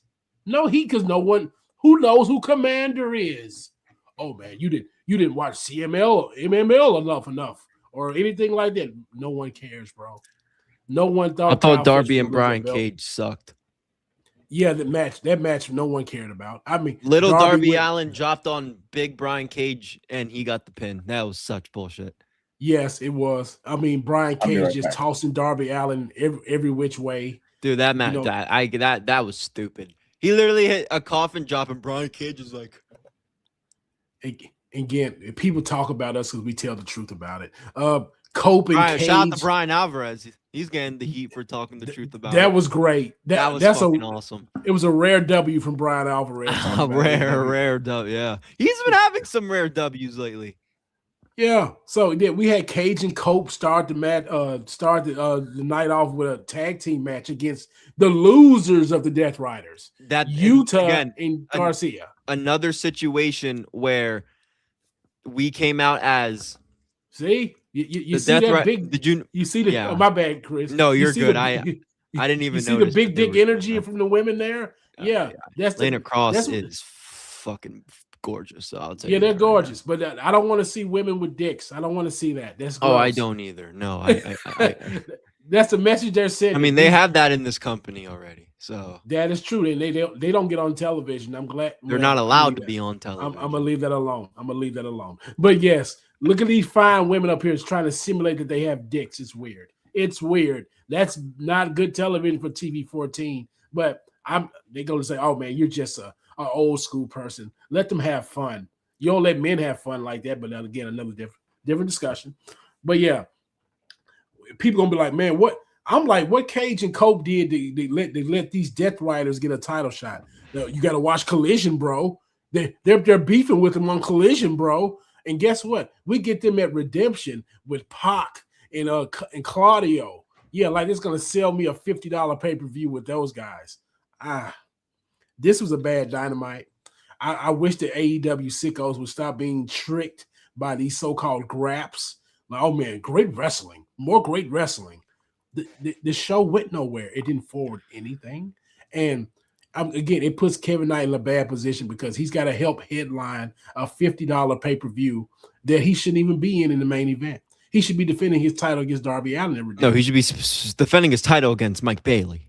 That too. He could be a triple threat, but he should not be in the main event because it is not his fault. Tony Khan puts him in this position, and it is not helpful to him at all. And Hoss, this is another week of we got Daniel Garcia and Yuta in the beginning as heels, playing the heels, but they come out later to save Kenny Omega and Ospreay from the dogs or whoever the fuck came out. And who was it that came out after the Don Callis family? Don Callis family. Yes, it wasn't the dogs. It was Don Callis family. And then they had Don Callis family come out because of Kevin Knight. And it was like Rocky Romero, Trent Beretta, and all these clowns. And they had fucking the Death Riders come out and to save. Like, I can't stand the group. Now people want to understand. Now people don't get why. Well, why don't you like the Death Riders? Because of that. How are you going to have two members of the group playing the faces in the beginning and then always towards the middle end of the match? You have your main players, your main people in the faction as the fucking baby faces. And then we start the match off. And then when Moxley does start off AEW, he plays a heel. Vice versa. It's so fucking dumb. And Chris, my bad, Ken. The best thing out of that long-winded Kenny Omega celebration thing was there was something good out of that. The only thing that was good was this was actually one of Kenny Omega's better promos. I can say that. That was one of his better promos. I mean, he's not a great promo anyway. Better promos of the year, maybe. For him, I'm just saying for him. Yeah, that shit was boring. I mean, trust me, I'm just saying, he had me engaged a little while. It just went too long. If this segment was like if it was 12 minutes, fine. This thing went like 22 minutes. It was too much. But yeah, this show it's was just not the great. Same shit though. In 50 days, you'll get the best Kenny Omega version there's ever been in AEW. Stop. The best Kenny Omega version of AEW is the version that came into the company. We're never going to see the best version of you ever again. Stop it. No more Stop best it. bout machine. Stop it. So you guys are Dynamite was born. So you guys are not excited to plump up $39.99 to watch the Painmaker? Thank God I'm not plumping $39.99. Me neither. The Painmaker versus Tommaso Shout out to Ciampa? Express. I ain't fucking paying $39.99 for this crap. No. Then you got Pac and Claudio taking on Edge and Christian. I'm good. No, sir. I'm good. No, sir. No thanks. Sir. It's going to be another boring pay-per-view review, Hoss, unfortunately. Yes, because no one's Mark being Davis versus Andrade. How you know? The real Latino man. Look, this should be a fucking 2:00 pay-per-view. And our guy, Kyle Fletcher, defending his title against El Bandido. Don't care. Another loss for Bandito. Another loss. He's the fucking Ring of Honor champion still, by the way. Just keeps burying that ROH belt because he does is lose. But he wins on Ring of Honor. That's why he's over, Hoss. Don't forget. What? Okay, this is where you supposed to came in, Kim. How you know? This is what you're supposed to say it did. How you know about ROH? I have to be like Andrade and use it at the wrong time. He doesn't know how to use how you know in the wrong. Dude, during my I'm review playing on for the character. Wednesday, I could have sworn the thing was to him get the international title shot against Fletcher. But no, they had the national and the international championship. I was like, oh, he's going against fucking Mark Davis. And I'm like, dude, get rid of those two damn titles. I got confused as shit on Wednesday. Yo, haven't you noticed that the biggest AEW ass kisser and stewed pigeon besides Jericho hasn't been on TV in a while? Where's Ricochet? Oh, he was on TV. No, he was on TV Saturday. Yeah, that was Saturday. He was on TV. But nobody watches. Come on, nobody watches. Hoss. He's on there with the Lethal Swirl. That's who's with the Lethal Swirl. Why the fuck was there no mention of Hangman's return on Wednesday from Kenny or anybody? He's not important, Chris. How? He was a part of it. See, he should have came back at before Beach Break. He should have been in the Will Ospreay position. That's what he should have stopped MJF from using the ring. We talked about that. Yep. Dude, you know, I know it might be far-fetched. It might sound stupid. And I'm going to say it now because I don't watch the product. But couldn't they have the stupid celebration being interrupted by Hangman? And he's all elite. But then he looks at the title, and Omega says, I'm an EVP. I'm going to take off that stipulation. And you would have Hangman versus Kenny Omega at Redemption. We talked about that, I want to say a couple weeks ago when I said, you remember I said Kenny Omega was going to bless Hangman as the god of pro wrestling. We're going to just take that step. Yeah, we talked about that. That's good television, Kevin. Tony Khan's allergic to that for too many weeks at a time. No, we can't get three good weeks, right? Yeah, we had 2 strong weeks of television. Oh, you can't get 3. Snake Eyes crapped out. That's what happened. He crapped out. He said no. We gotta go back to strong wrestling. Yep, because it's pro wrestling. It's pro wrestling, and who gives it? You know, if Omega or the Bucks, even the Bucks don't have their MVP status, right? They lost that shit, and supposedly they lost it all in last year. Yeah, like Omega should have said, you know what, I'm an EVP, and they finally used that power and says, I'm gonna challenge. I'm gonna defend this title against you, man. And by the way, where's the hell's MJF? Why is he done with the company for a couple of weeks? They say he wasn't there last week. Meniscus injury. They say he got a meniscus injury. Oh, I thought he needed another hair transplant. We'll see. If he's not on next week, we'll see. But he was out last week after. So if he's got a meniscus, why is he wrestling unnecessary matches on a Wednesday then instead of cutting promos? Because Tony's a mark. Well, and wants TV ratings. The rumor is they say MJF was the one behind the Beach Break match instead of doing their redemption. It was MJF's idea to do it at Beach Break. That's the rumor I've been hearing. Maybe he wanted the break at the beach to stay at the beach. He doesn't. I refuse to believe that he doesn't want to be in the main event of the biggest show of the year. There's been rumors that Will Ospreay doesn't want to wrestle him doesn't want to wrestle MJF. That's been the rumor. And Will Ospreay's he this is where Tony needs to put his foot down and say you don't make the fucking decisions. Exactly. You really gonna, out of all the people you're gonna tell is him? You don't make the decision? Yeah. You work for me. I pay you, not the other way around. Max, that motherfucker leaves, that company's. No, we're talking about Will Ospreay. I'm talking about Will Ospreay. Hairspray. But I'm not surprised. He did the same shit with Punk. Oh no, you cater to MJF. You have to. You have to. He is the reason of that company. All right. Yeah. So my a few notes before we go off the air. This upcoming Monday, we have our MLW files with Mr. Thomas and Mr. Jeff Lippman. They're going to be breaking down Major League Wrestling tonight. They have a big show. You're going to hear their reaction each and every Monday. One of the only podcasts that does MLW recaps and news and notes. They're doing it. They're killing it. Mr. Thomas, former MLW world champion, former MLW talent. Pseudo semi-retired. Maybe he's still in MLW, maybe not. But you have to tune in to listen to our guy, Mr. Thomas, breaking down each and every Monday, of course. And pretty soon, of course, we're going to have the Padawan review here with us, talking some NXT with me and Jeff Lippman. We got the Dynamite Bros. So 4 more. They're going to be coming on next Wednesday to talk about AEW and all that good stuff there. We got some more weekly wrestling each and every week. We got the Out of Character podcast that we had this past Wednesday. We had one of the producers of Terrifier 3, Matt Provenzo, talked about I Dream of Pizza. Great job there as we expand beyond the world of professional wrestling, be it through one of the hosts, Vinny Pacifico. Wanted to give Vinny Pacifico a shout out. You see him on ABC, New York, America, going all over and doing some great things, not just behind the mat, beyond the mat. So wanted to give a shout out to Vinny Pacifico and, of course, Luke Menzies, who's on his way to across the pond to work some independence. So, yes, if you're a wrestling company, Luke Menzies is available for bookings when he comes back from the UK scene. And we'll, of course, one of my co-hosts here on the Luke Menzies out of No Gimmicks with Luke Menzies on the Sports Jedi Network. And we're still working on getting our YouTube channel back. Want to see where we get with that. It's been a long original YouTube channel, but now we still keep grinding here on the Sports Jedi Media channel. And yes, we want to thank everyone. Don't forget to check out the guys at Talking the League.